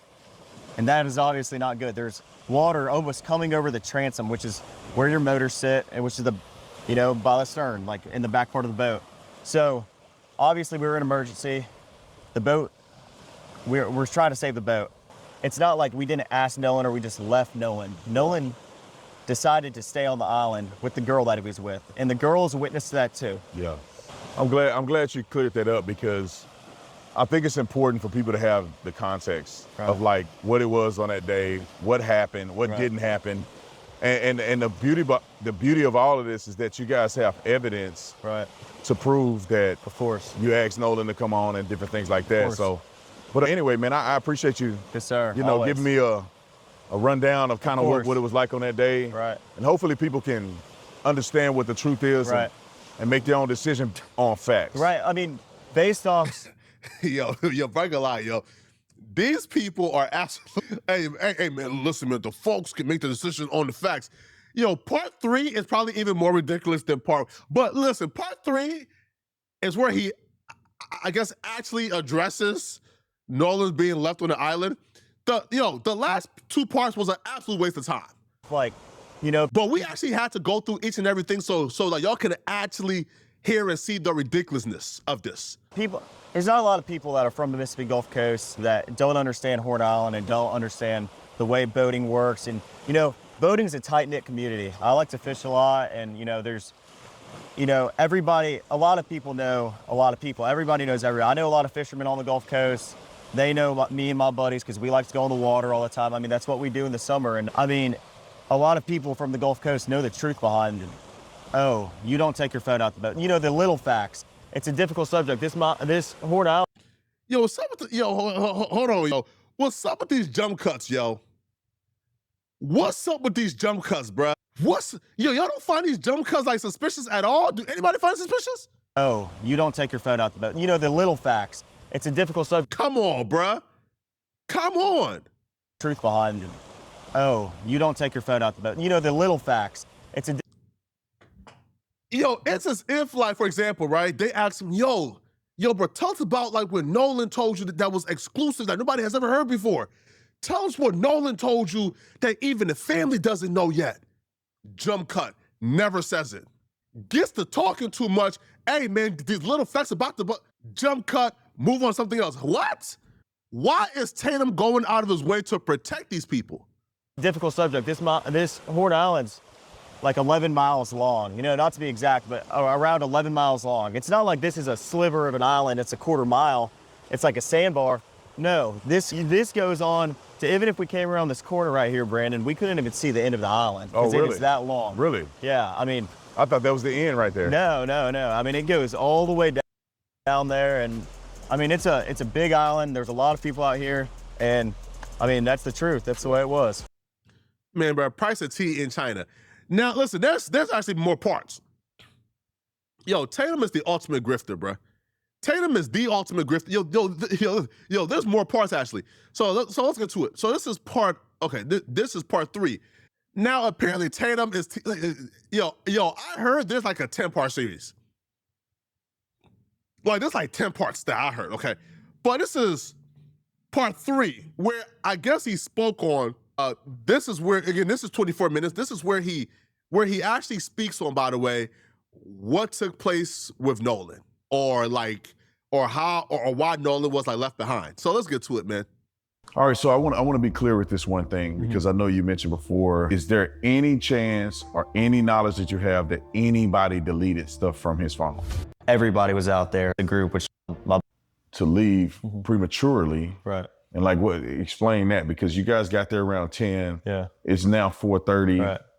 People are still out there partying and Correct. they're having a good time, but something happened to where it necessitated you guys to get the boat up and running. Can you explain that? Yeah. So I had a girl come up to me and say, "Hey, your brother just got in a fight." And obviously I have a younger brother, and that's who she was talking about. And I was freaked out. So I walked over to the beach, and I didn't walk over, I ran over. I made a beeline. I didn't talk to anybody. No.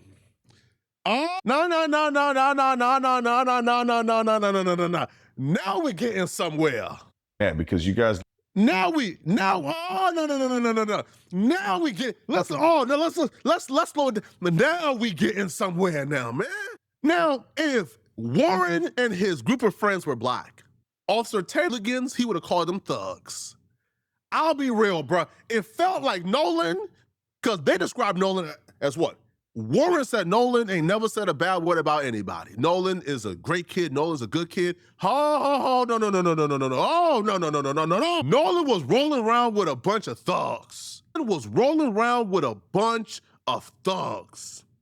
A bunch of people who was going around causing problems and trouble. These were thugs. Now listen, now these thugs who was on the island causing trouble, fighting, getting in brawls, want us to believe that they ain't take their anger out on them. Man, listen, man, once you show me you got the proclivity for violence, I have to apply that when I make an assumption on your guilt. These is thugs, man. These is violent criminals. These are the usual suspects. Oh, no, y'all been paying these kids as if these kids are like model scholars. Whole time, they're a group of thugs.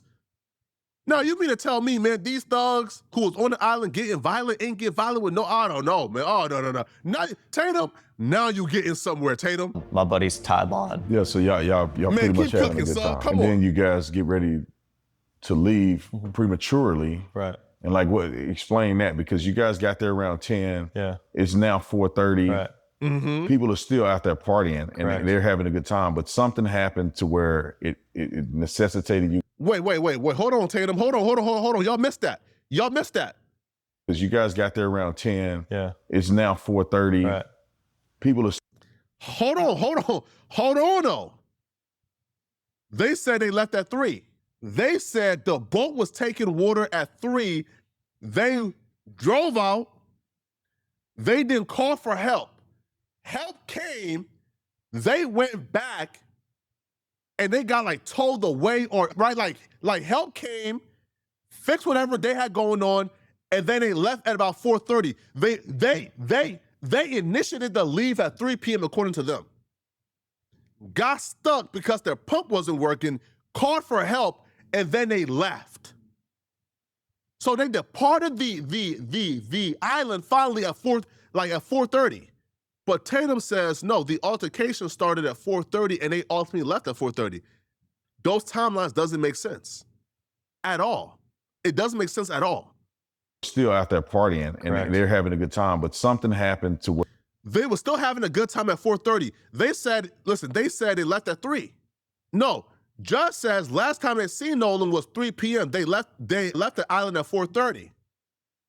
They said, again, when you look at the timeline they gave the police, they started to leave the island at 3 p.m. They got stuck on the northwest part of the island. They called for help. Help came, fixed up their boat, and then they left at 4:30. So hence, if you was already leaving at 3 p.m., the reason for you leaving at 4:30 wouldn't be because a fight took out. where it necessitated you guys to Yeah. get the boat up and running. Can you explain that? Yeah. So I had a girl come up to me and say, hey, your brother just got in a fight. And obviously I have a younger brother, and that's who she was talking about. And I was freaked out. So I walked over to the beach, and I didn't walk over. I ran over. I made a beeline. I didn't talk to anybody, put my drink down and walked over there. And my brother was kind of angry, and there was a lot going on, but someone was getting pulled away. I don't know who it was. And my brother was like, oh, I just got in a fight, and this guy punched me in the face, and I punched him right back. And then went to the ground, and my brother put him in an arm bar. And Was Nolan involved in any of this? absolutely not. When I was over there, it was a bunch of younger guys like my brother's age, and I mean, Nolan. I never saw Nolan over there. Yeah. Absolutely not. But Come on, man. okay, sorry, I just lost my No, train no, of thought. Nah, come on. Nah, come on. Why did he asking you if Nolan was involved made you lose your train of thought? And look at him smiling. Look, we got them. We got them. Look at this, people. Look at this. Oh, look at this. No. Him asking was Nolan involved made him lose his train of thought. Look at him smile. What? We ain't see a smile this.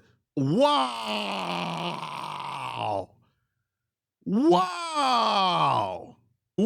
Oh, yo, Tatum, was Nolan involved? He says no. And then he starts to look at a smile this big. What's funny about this? What's funny about this? Like, I'm so confused. What's funny? Look at this devil. Look, come on, bruh. This ain't suspicious to y'all? This ain't suspicious? We got him. We got him. Let's rewind it back real quick, people. Well, watch this. So you get Nah. Hold on, bro. Hold on, man. What? Look at this devil. Nolan, I never saw Nolan. Nah. Watch this, okay? Watch this, okay? Okay? He's telling the story full with no hiccups. Oh, no. He got the script down packed with no hiccups. I don't know who it was. Someone was angry, and there was a lot going on, but someone was getting pulled away. I don't know who it was. Murder is the code, man. Murder is the code. These white boys been listening to too much Gucci and G. Murder is the code, bruh. I don't know who it was, homie. I don't know what happened. We came over.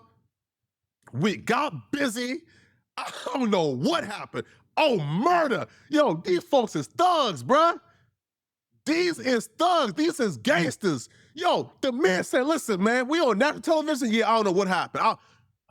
Why are we treating these people like they just regular kids? Yo, this is murder, bruh. Nah, homie. This is a G. This kid is gay. Man, I don't know what happened. Yeah, I don't know what took place. Murder. We never. Come on, man. Lip is. Dog. Someone was getting pulled away. I don't know who it was. And my brother was like, I just got in a fight. This guy punched me in the face, and I punched him. So somebody punched your brother in the face. You came over, and you don't know who punched your brother in the face? Man, murder, man. Right back. And then went to the ground, and my brother put him in an armbar. Was Nolan involved in any of this? Absolutely not. When I was over there was a bunch of younger guys like my brother's age, and I mean, Nolan, I never saw Nolan over there. Yeah. Absolutely not. Okay, sorry, I just lost my train of thought. Come on. We ain't see this man smile or laugh the entire interview. The minute they asked him, okay, an altercation so violent, y'all had the person in the head, punches got thrown, fists got thrown. You don't know who punched your brother in the face. You don't know who your brother put in the headlock. Was Nolan involved? This is the reaction right here, man. Oh my God. Now look at this. Yo, look at this guy right here. Look at how despicable this dude is, man. Look at how despicable it is. Look at Tatum's face too. Look at this guy, man. Hey, look at this guy real quick. Look at Tatum's face. I swear, listen, man, I don't ever in life want white validation this bad. Tatum thinks he's white. You can't tell Tatum he's not a Caucasian, man. You can't tell he's not a Norwegian Viking. Well, when Tatum looks in the mirror, he sees a Norwegian Viking. Those Norwegians, the 6'5", big, strong, powerful white boys. Tatum thinks it's him. I'll be real, Tatum. You despicable, homie. You one of a kind. I ain't never met a black man like you before, bruh. Now, some people, listen, Justin Lee is bad, and Justin Lee is top 2. I think with this interview, bruh, Tatum has overtaken Jesse Lee as the greatest sellout in Black American history. Straight up.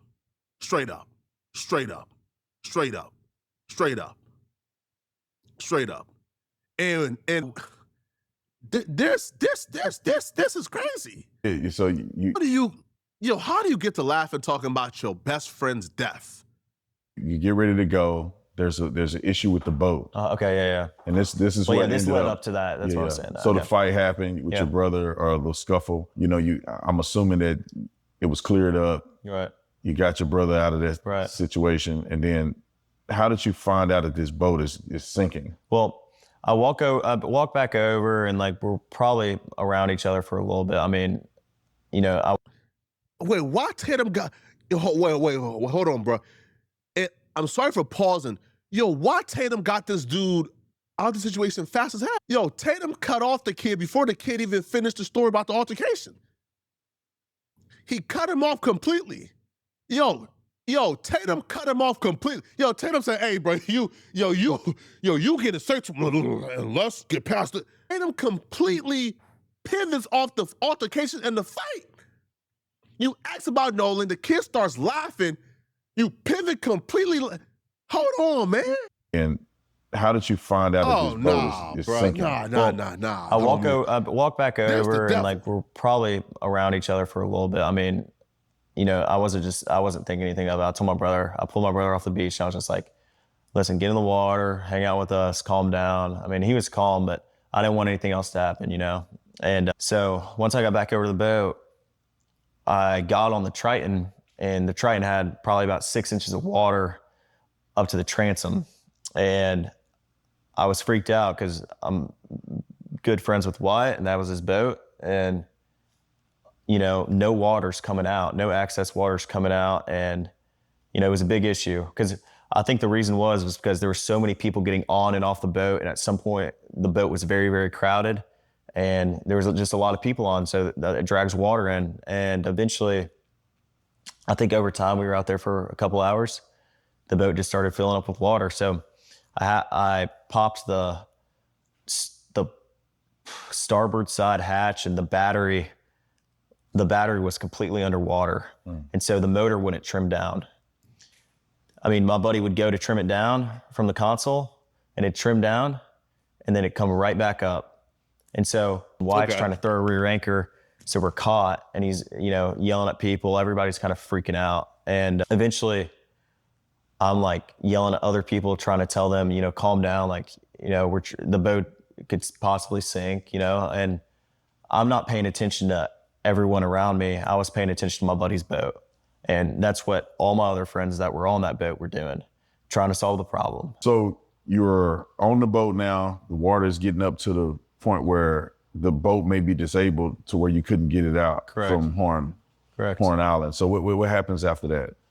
Wyatt jumps in the water, tries to throw a rear anchor, and my buddy Meyer, he was sitting, looking, trying to pull trash out the bilge. And the bilge is basically a pump that pulls the water, the access water out the boat. So the bilge was failing to work. So any excess water was just sitting in the boat. It wasn't getting pumped out. And I looked over the gunnel, and I looked at the release hole for the bilge, and it was even with the water. So, I mean, we're all freaking out. All of our, you know, we're not focused on anything else other than the boat.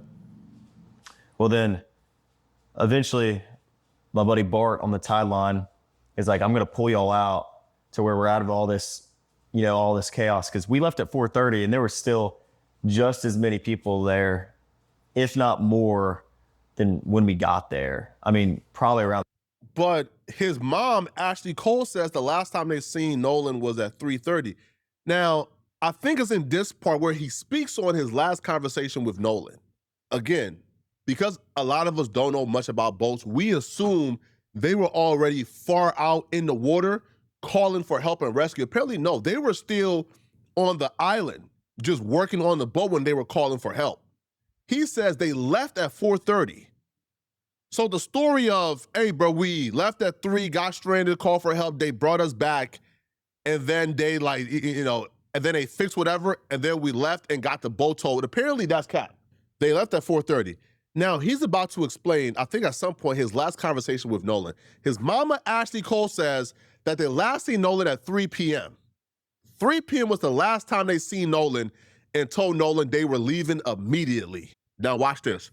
They told Nolan at 3, hey, bro, we leaving immediately, come on. Now watch this. The same amount. I mean, it was crazy. Like, there was a lot of people. And I mean, eventually, Bart pulls us out. You know, we left at 4:30, but we really weren't pulled out away from everybody.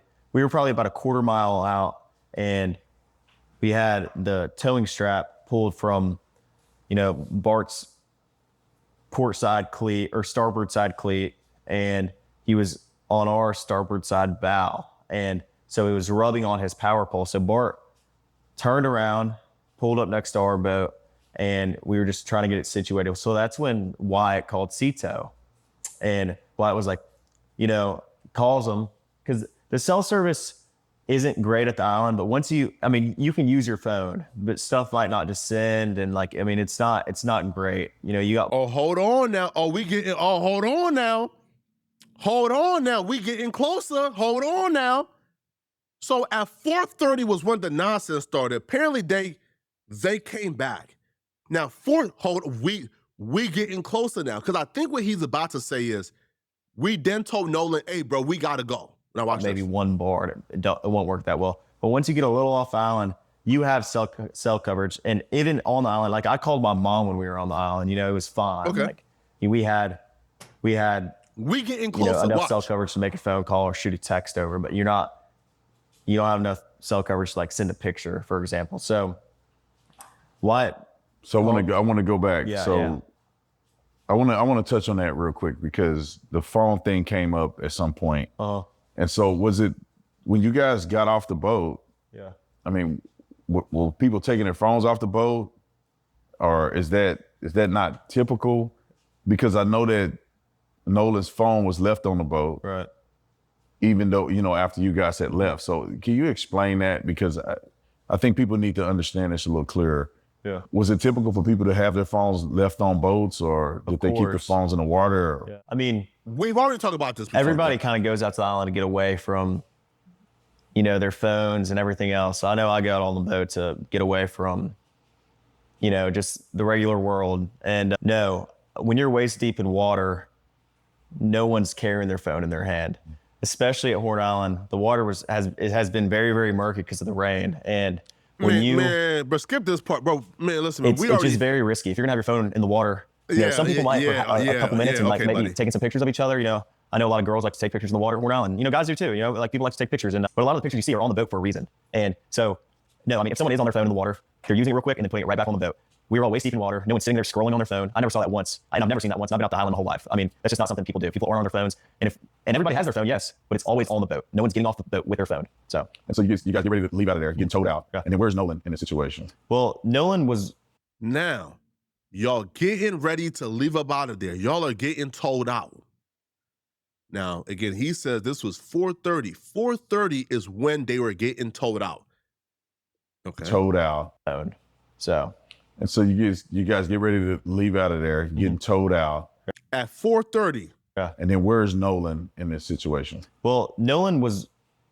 The last time I saw Nolan was 3:00, and Nolan was cradling a girl in his arms, Katie. Katie.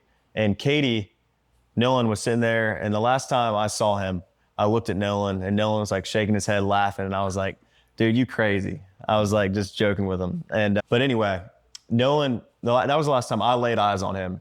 But when we were leaving, obviously, no one is getting left at the island that came with us. Now, here's why that don't make sense. Now, again, before we get there, though, he says the reason why they were leaving abruptly is because his brother got into a fight. His brother ain't get into a fight at 3 p.m. now. We leaving. So they told Nolan, hey, bro, we leaving right now because the boat is messed up, bro. We leaving right now.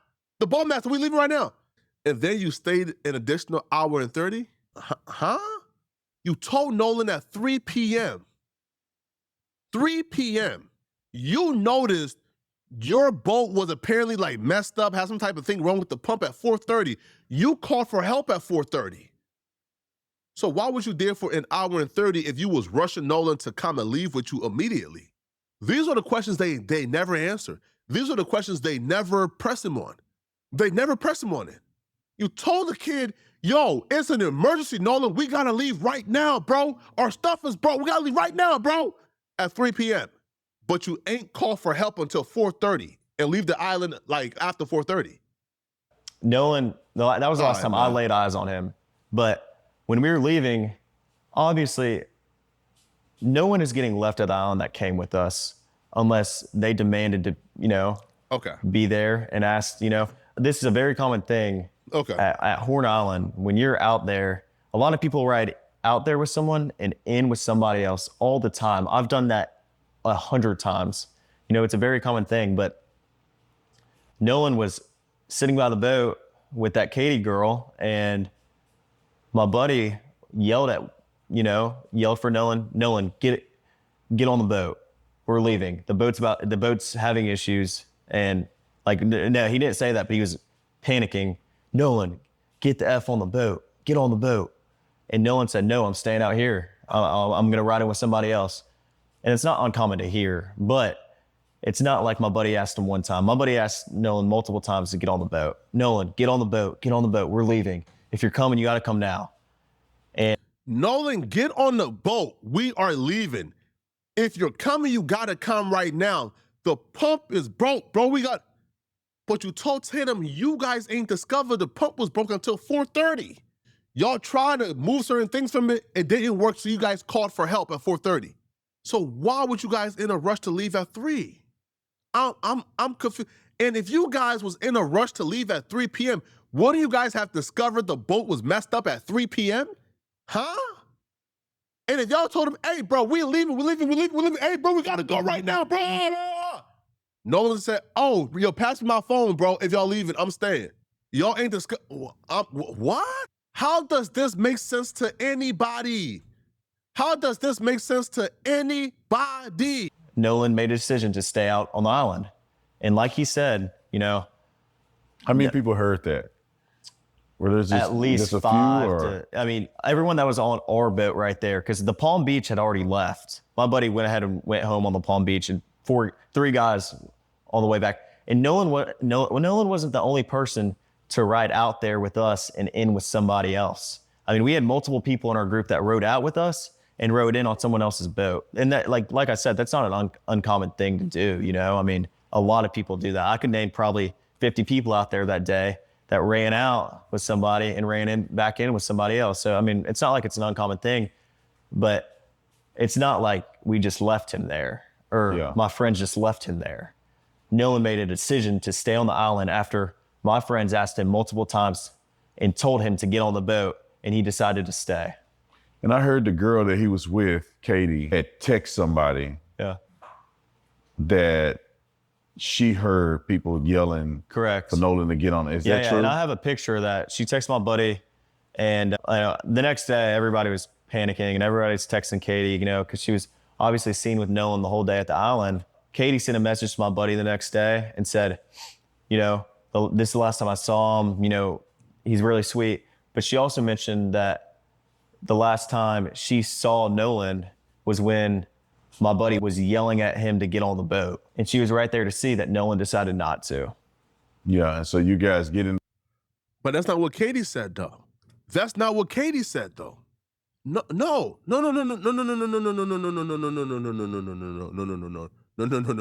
That's that. See now, now listen, because I'm not no race hustler. According to you, I'm gonna be open here and say this, okay? If Katie is feeding us a different story and she's feeding them a different story, then we gotta look at Katie. But Katie came out and says, yo, the last time I seen him was he told me that he was going with his friends. If y'all are saying Katie told y'all the last time she seen him was when y'all was calling out for him, then God, what? Then wouldn't that mean that y'all are lying? Wouldn't that mean y'all are lying? Hold on real quick, people. They said, Nolan said, hey, bro, I'ma stay with Katie, bro. I'ma stay with Katie, man. He said, all right, bro, and then they left him. Katie says the last time she seen him was when they said, yo, we going, and Nolan said, okay, hey, yo, I gotta go with my friends. They said Katie told them, yo, the last time I seen him was when y'all was calling for him. Oh, isn't it? Wait, hold on, bro. Is this? Wait. Is this not a confession they lied? Is this not a confession they lied? Hold on.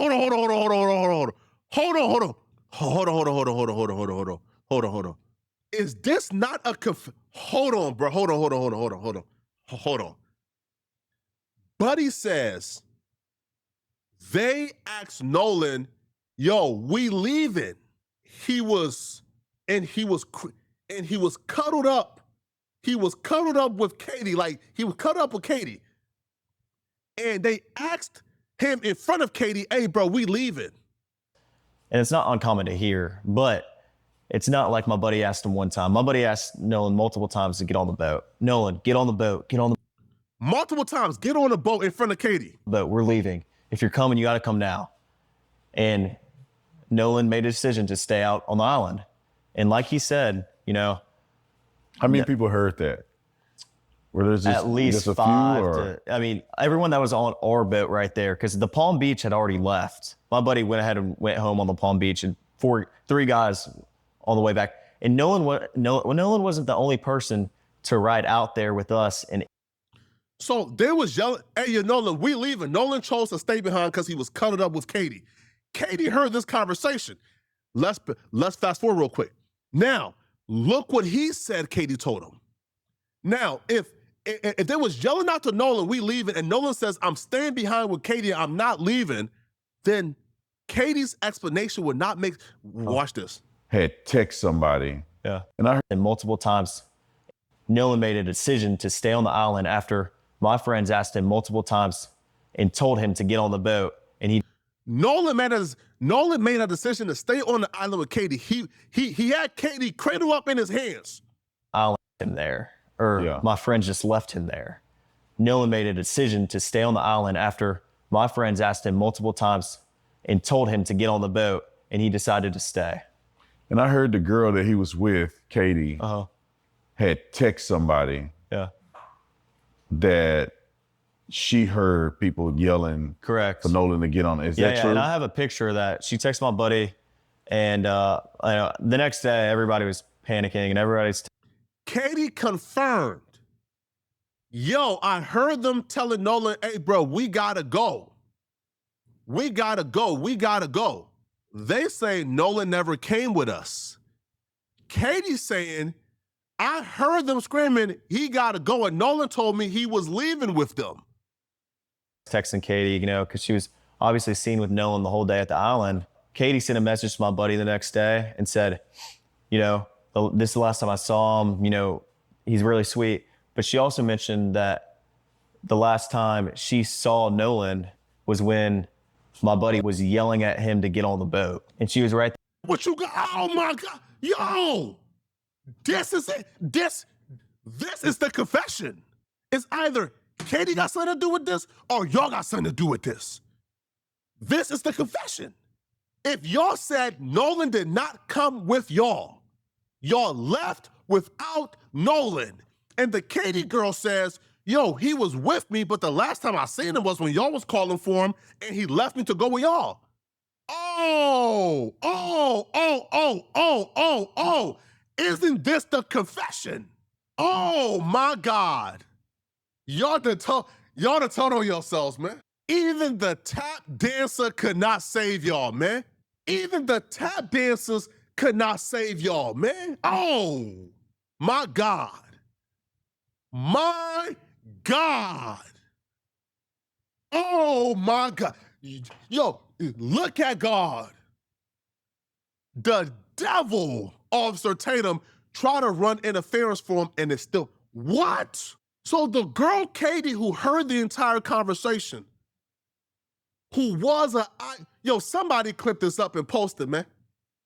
Somebody clip this up and post it on Twitter right now and tag me in it. The girl, Katie, who was an eyewitness to the entire conversation, said the last time she seen Nolan was when they was calling for Nolan, and Nolan said, hey, I gotta go. And Nolan left and got on the boat with them. And they confirmed that's what Katie says.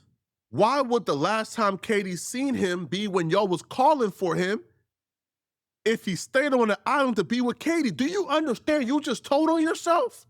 Oh, look at God. I am flustered right now, man. I'm flustered right. Yo, what? How did nobody spot this? How did nobody catch this? there to see that Nolan decided not to. Yeah, and so you guys get in the boat, you start to get towed in, and you make it back. Now, explain how did you get to the point where you were concerned about Nolan? Because obviously you said, hey, Nolan, y'all need to, or somebody, not When you, did I get but to that point? you guys had made mention Nolan need to get on a boat. Yeah. He didn't. You guys get back to wherever you're going. Right. Explain that. Did you guys go back to somebody's house, or you guys like what happened there? Just listen. So listen, screen record the last like so minutes where I started talking about this and post it on Twitter and tag me in it. And then when did you feel like, well, wait a minute, Instagram. Where's Nolan? Right. Okay. Well, running in was very chaotic. I mean, Nolan chose to stay on the island, so my focus wasn't on anything else other than the boat, you know, because if the boat doesn't get in, then no one gets in. You know, I don't want to sink out there on my buddy's boat, and no one does. But my buddy Wyatt jumped out and pulled the plug on the boat once we kind of got out there, because he got the motor to trim down. And the motor trimmed down, my buddy Wyatt pulled the plug, and we planed off. We moved all the weight to the front of the boat so we could plane off. And eventually we planed off, and the boat was running. So when you're planed off and you have water in the boat and you're hauling, you know, we're going pretty fast. We're going probably 40, 42 miles an hour. And so all that excess water that was built up in the boat is coming out of the boat. So, I mean, that's what we had to do. So we ran into Fort Bayou, and we didn't just run straight to my buddy's grandparents' house. We ran into Fort Bayou. A couple of us jumped in the water, and Wyatt, like, the whole reason for the stop was so Wyatt could hop in and put the plug back in the boat. So then after that, we went and docked it, and I went back to my buddy's house, and we ate and, you know, napped for a little bit. After, it was a long day at the island, so, you know, we were all tired. And eventually we go over to a girlfriend of mine. She was having people over for 4th of July. We were doing like fireworks and stuff. So we all went over there to swim and, you know, hang out. And this infamous picture that I've seen online of Nolan in the water in the swimming pool. Yeah. Where is this picture associated with? Because you said you guys went back to swim. Nolan. Wow. Let's run real quick. Watch this. She was having people over for 4th of July. We were doing like fireworks and stuff. So we all went over there to swim and, you know, hang out. And this infamous picture that I've seen online. Let's run real quick. Plug, and we planed off. We moved all the weight to the front of the boat so we could plane off. And eventually we planed off, and the boat was running. So when you're planed off and you have water in the boat and you're 42 miles an hour, and so all that excess water that was built up in the boat is coming out of the boat. So, I mean, that's what we had to do. So we ran into Fort Bayou, and we didn't just run straight water. And Wyatt, like, the whole reason for the stop was so Wyatt could hop in and put the plug back in the boat. So then after that, we went and docked it, and I went back to my buddy's house, and we ate and, you know, napped for a little bit. After, it was a long day at the island, so, you know, we were all tired. And yo, I ain't gonna lie, yo, these boys cold, man. Yo, I ain't gonna lie, yo, these boys was, man, yo, bro, taking a nap, man, eating barbecue while Nolan was drowning and fighting for his life, man. But these boys cold, bro. But they was eating barbecue and taking a nap while Nolan was fighting for his life, apparently. Eventually we go over to a girlfriend of mine. She was having people over for 4th of July. We were doing like fireworks and stuff. So we all went over there to swim and, you know, hang out. And this infamous picture that I've seen online of Nolan in the water in the swimming pool. Yeah. Where is this picture associated with? Because you said you guys went back to swim. Nolan wasn't with you. Yeah. So where is this picture at? Like, Right. what is it? What's the context around that picture that's been floating?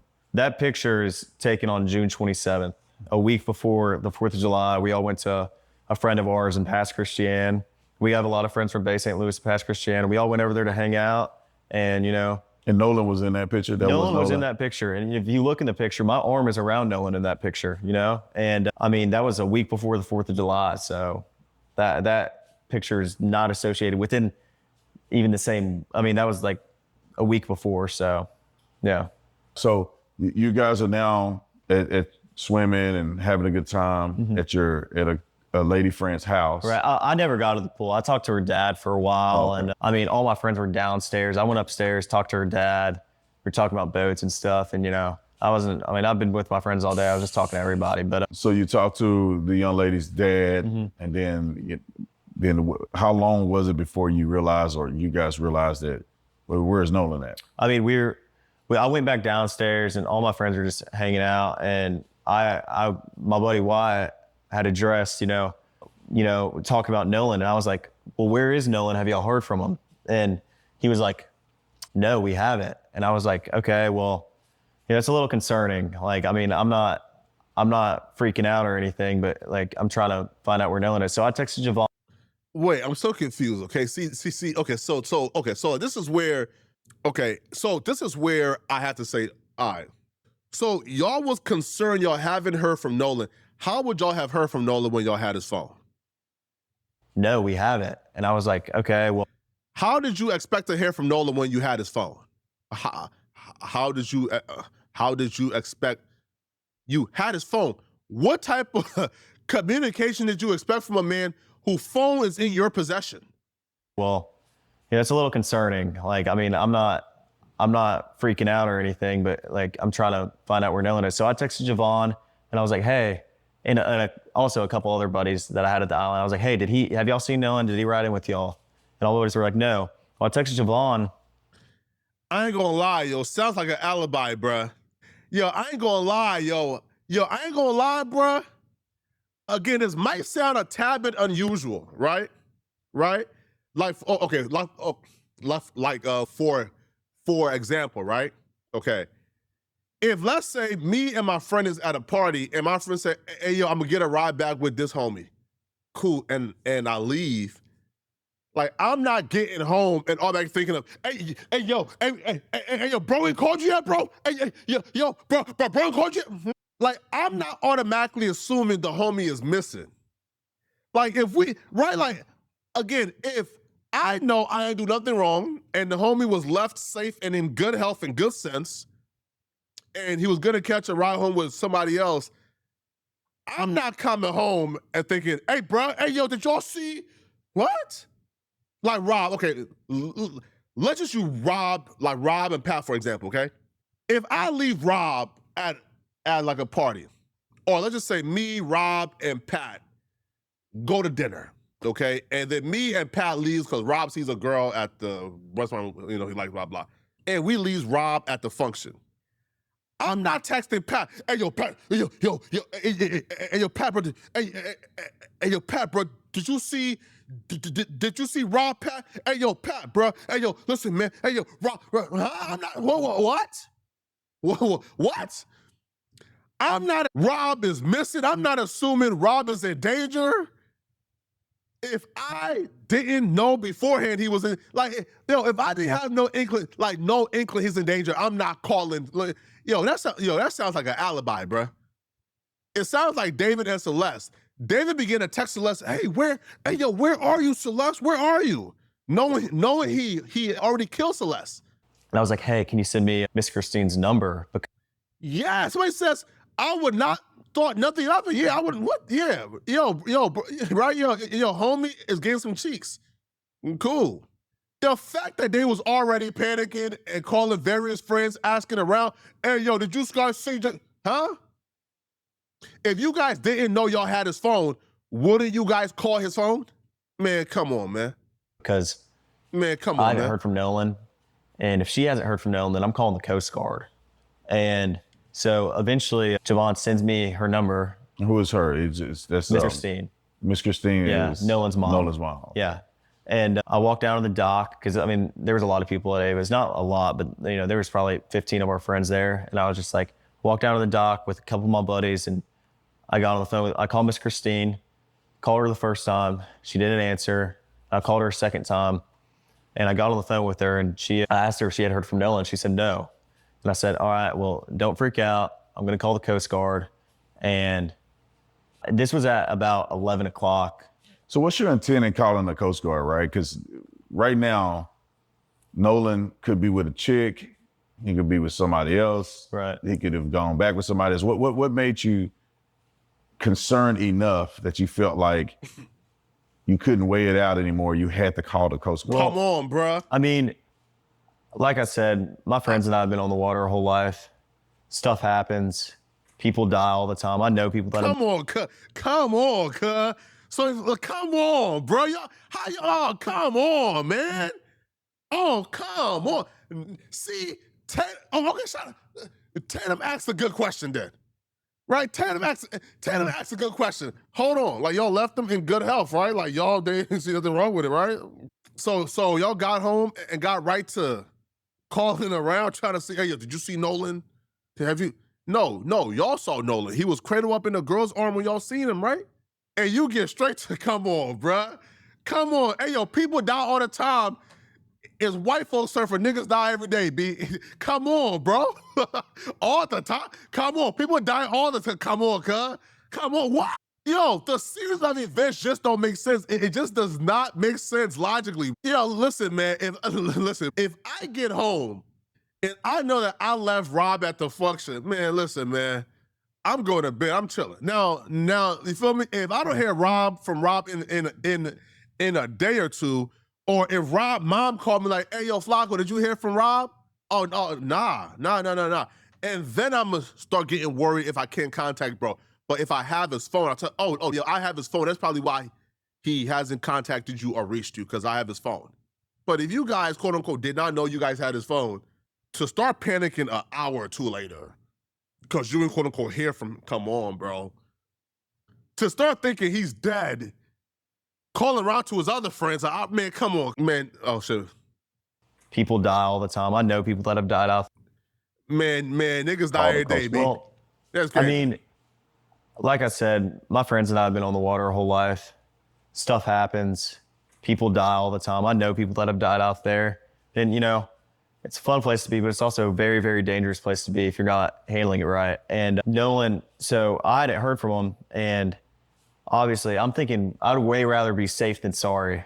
I mean, I would rather call the Coast Guard 100 times and lose my mind over it, and my buddy be okay, than, you know, not, and, you know, me not know where he is and him not be okay. And so I called the Coast Guard and I talked to them on the phone for like 20 minutes, gave him a description, what Nolan was wearing, the last place we were at, the last time I saw him, who were. So you left Nolan in good health, and because he didn't call you for an hour or two, you go to, oh no, he's dead. Excuse me? That's not the natural like series of events that's like logical. If you guys leave your friend at the function and he's hugged up with a girl, do your mind automatically go to the friend is dead an hour or two later? The normal person would think nothing of it, probably until the family calls you, hey, bro, I didn't hear from my baby. Do you know what's up? Oh, no, what happened? Start calling around. You start texting the friends, the people around Nolan an hour or two later. Oh, my God, did y'all see Nolan? We are so worried about him, man. It sounds like an alibi. It sounds like, you getting ahead of the story. That's what it sounds. Even Tatum was like, "Hold on, bro, that don't sound right." Now Tatum is an ex-police officer, so even Tatum's like, "Hold on, bro, like y'all, how does this what?" And that's the problem with this. No, again, after what I heard, I'm leaning towards you. You're even more guilty than I thought. But nobody is accusing these people of doing anything wrong. All we're saying is nothing coming out of y'all mouths is making sense. And because of that, it sounds like y'all got something to hide here.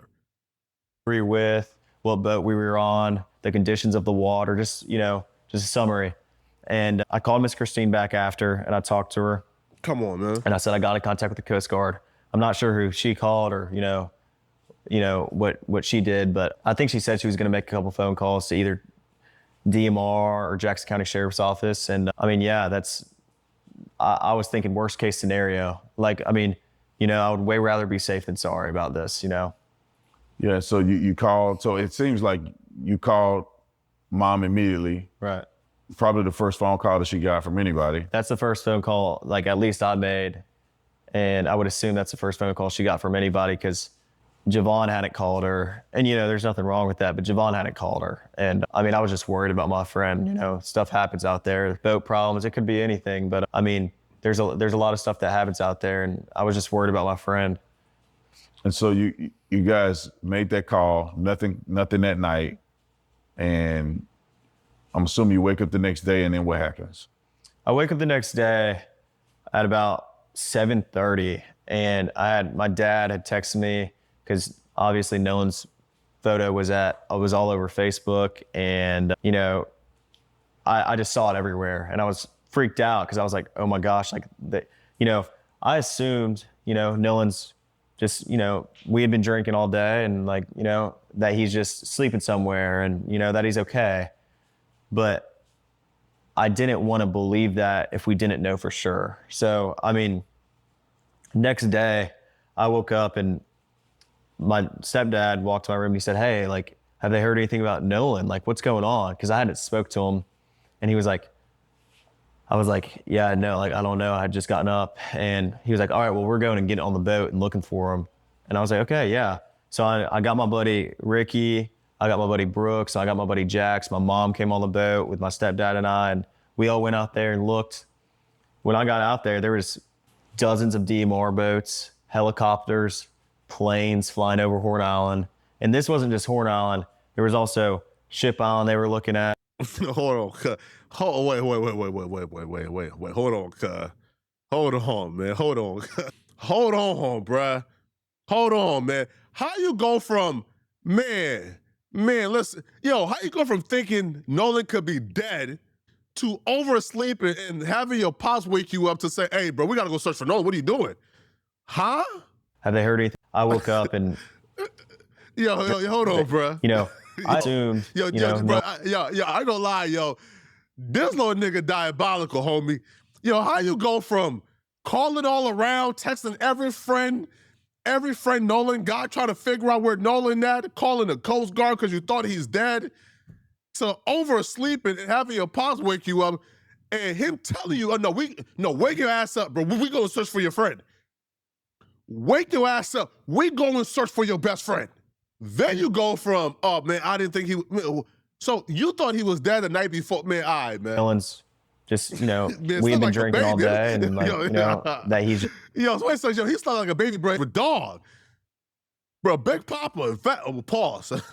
But, slept like a baby, but nah, I ain't gonna lie, this little nigga cold, bro. Just sleeping somewhere, that he's cold. okay. No, Warren cold, bro. But I didn't want to believe that if we didn't know for sure. So, I mean, next day I woke up and my stepdad walked to my room and he said, hey, like, have they heard anything about Nolan? Like, what's going on? Because I hadn't spoke to him, and he was like, I was like, yeah, no, like, I don't know. I had just gotten up, and he was like, all right, well, we're going and getting on the boat and looking for him.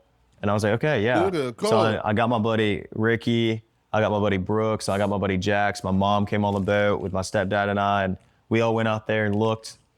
When I got out there, there was with LeBron? Dozens of DMR boats, helicopters, planes flying over Horn Island. And this wasn't just Horn Island. There was also Ship Island they were looking at, I'm sure, and Chandelier Island, Petty Boy. I mean, it wasn't just Horn Island specifically, but where I was at Horn, there were boats everywhere, and not just like random boats, but like, marine resource boats and, cops and, the whole nine. Like, it wasn't like there was just a couple boats looking for Nolan. There was...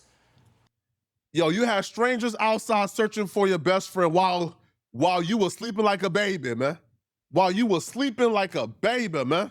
Hey, bro, pack up that troll. Planes and helicopters and I need mods, everybody. So, and then after this, obviously they didn't find Nolan that day. Right.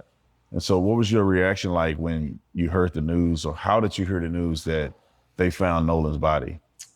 Well, the next day, it got to be about 1 o'clock on July 5th, and I was like, my mind started to turn. I was like, man, if he's not awake yet, like, where is he? Like, I got very, very worried. And, I was with my buddy Brooks the next day, and we're driving, and my buddies were texting my group chat. They were like, hey, listen. And then I got a phone call from my buddy Trace, and he was like, hey, man, they just found his body. Mm-hmm. And I was like, I wanted to have hope, but it was really, really hard to have hope when they haven't found your buddy in the last 2 days. But there's still a little bit of hope there, like maybe, he's not gone, and maybe, he's okay. But my reaction was just... Bro, you had no hope from night one. You was talking about this nigga die. Bro, all right, man. I was with my buddy Brooks, and I broke down. I mean, I haven't experienced death a lot, but especially with someone I'm as close with as Nolan. And I mean, wait. Hold on. Hold on. That's a direct contract. Wait. Hold on, B. Hold on, Buddy B. Brooks, I broke down. I mean, Hold on. I haven't experienced death a lot, but Paul, you said you've been on the water your entire life. You know a lot of people who have died from being on the water. You said that. You said the reason why your mind automatically assumed Nolan is in danger an hour or two after leaving an island was because you have been on the water your entire life. And you know a lot of people who have died on the island and on the water. Now you're saying death hasn't hit you a lot. You haven't experienced death a lot. I thought niggas die every day, B. Oh, come on, man. Oh, nah, come on, man. Yo, can y'all at least, listen, man. Okay, shout out to everybody watching, okay? Can y'all at the very least, from my perspective, can y'all at the very least keep your story straight for 30 seconds, man? All we asking is for 30 seconds for y'all to keep your story straight. That's it. 30 seconds. 30 seconds. Yo. See, yo, this is why, again, even when I watch the David case, you see clearly, this is why children, again, I just turned like 29 years old. So when I think of right, these is young dudes, right? Yo, they're like what, 19, 20, yo, these is young dudes, right? They're young. This is why y'all got no business committing crimes, yo. Y'all got no business committing crime, yo. None. Oh my God. but my reaction was just, I was with my buddy Brooks and I broke down. I mean, I haven't experienced death a lot, but especially with someone I'm as close with as Nolan. And I mean, I broke down and I sat there on my buddy Brooks' shoulder and I cried and I was upset. I made a couple phone calls to my buddies and checked up on my buddies because, I care about my buddies too. I mean, like we're all experienced this. Like we all realized at the same time. We all heard the news at the same time. Like, he's gone. And so it was really, really hard on me. I mean, I've never experienced something like this, and it was traumatic. I mean, I could tell you where and when I was there, when I got that phone call, where I was, and I just remember like it was insane. Like I can't even put into words how upset I was, and how upset my friends were. So. And then comes the stories and the backlash and the craziness. I mean, you guys are now hearing that you're responsible for it. You did it. You killed Nolan.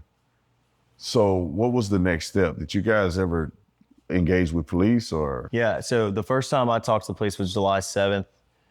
I talked to the lead investigator and I told him my whole story, top to bottom. Dotted every I, crossed every T. I told them everything I knew, every little detail. I mean, everything I could, tell them to try to figure something out, Well, you don't want to talk to the cops or no, of course some not. Other guys? Every person that was included, especially, the guys that you see on social media, everybody cooperated with the police fully. Nolan was with us on the way out and he rode out on the boats with us. So, I mean, we were the first people to get questioned. I mean, we cooperated with the police the first time they called us and, we talked to them, as soon as they needed, and we were fully cooperative. And we see Benjamin Crump come into town, made it about race. Right. I'm going to be real with you here, bruh. Right? All right, listen, bruh. Right? I'm going to be real with you here, bruh. Okay, with this dude right here.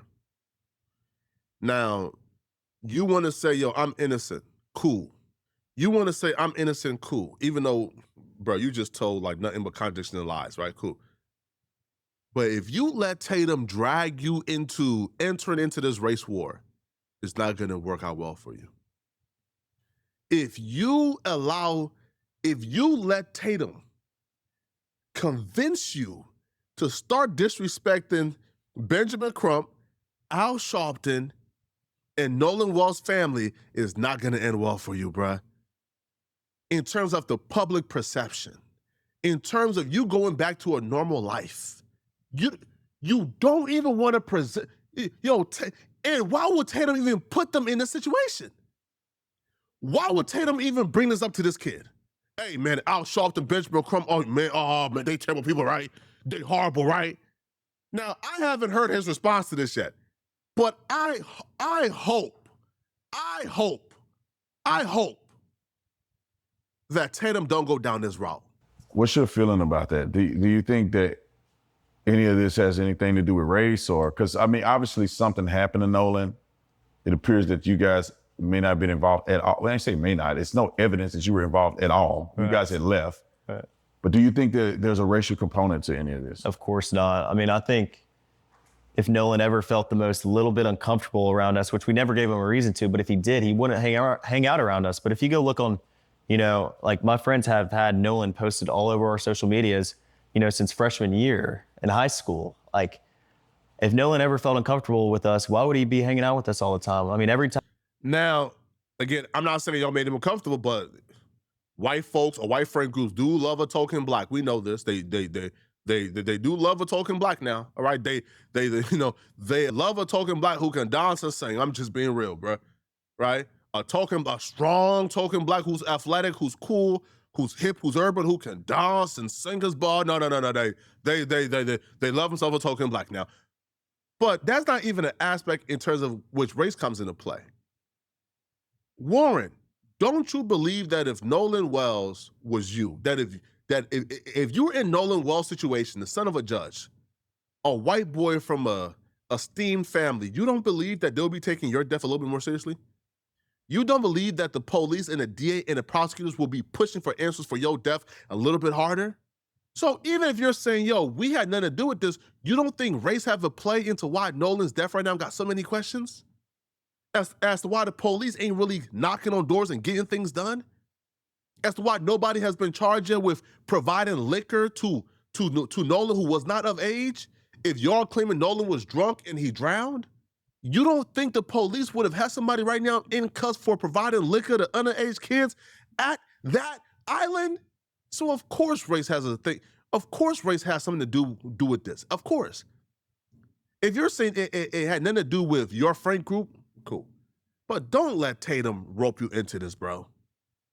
Every day we're back from college, we hang out and we're around each other all the time. So absolutely not. I would never look at Nolan any other way than I would any of my other friends. I mean, he was like a brother to me. You guys had been interviewed by law enforcement. Mm-hmm. All of you guys have given statements. But then I think that there's a part associated with this that's being rumored out in the public, and that is the situation with the cell phone, potential deletion of messages. When did that occur, and what happened there? Bro, you such a grifter, bro. Tatum, you such a grifter, bro. Come on, man. After reviewing what we just reviewed, is there any doubt in your mind? Is there any doubt in your mind at all? At all? Is there any doubt that they're not telling the truth? Did y'all get more answers or more questions after watching this? Now, I don't even know what part 4, 5, 6, 7, 8, 9, 10 is. Tatum is just straight up grifting this. This is just sad, man.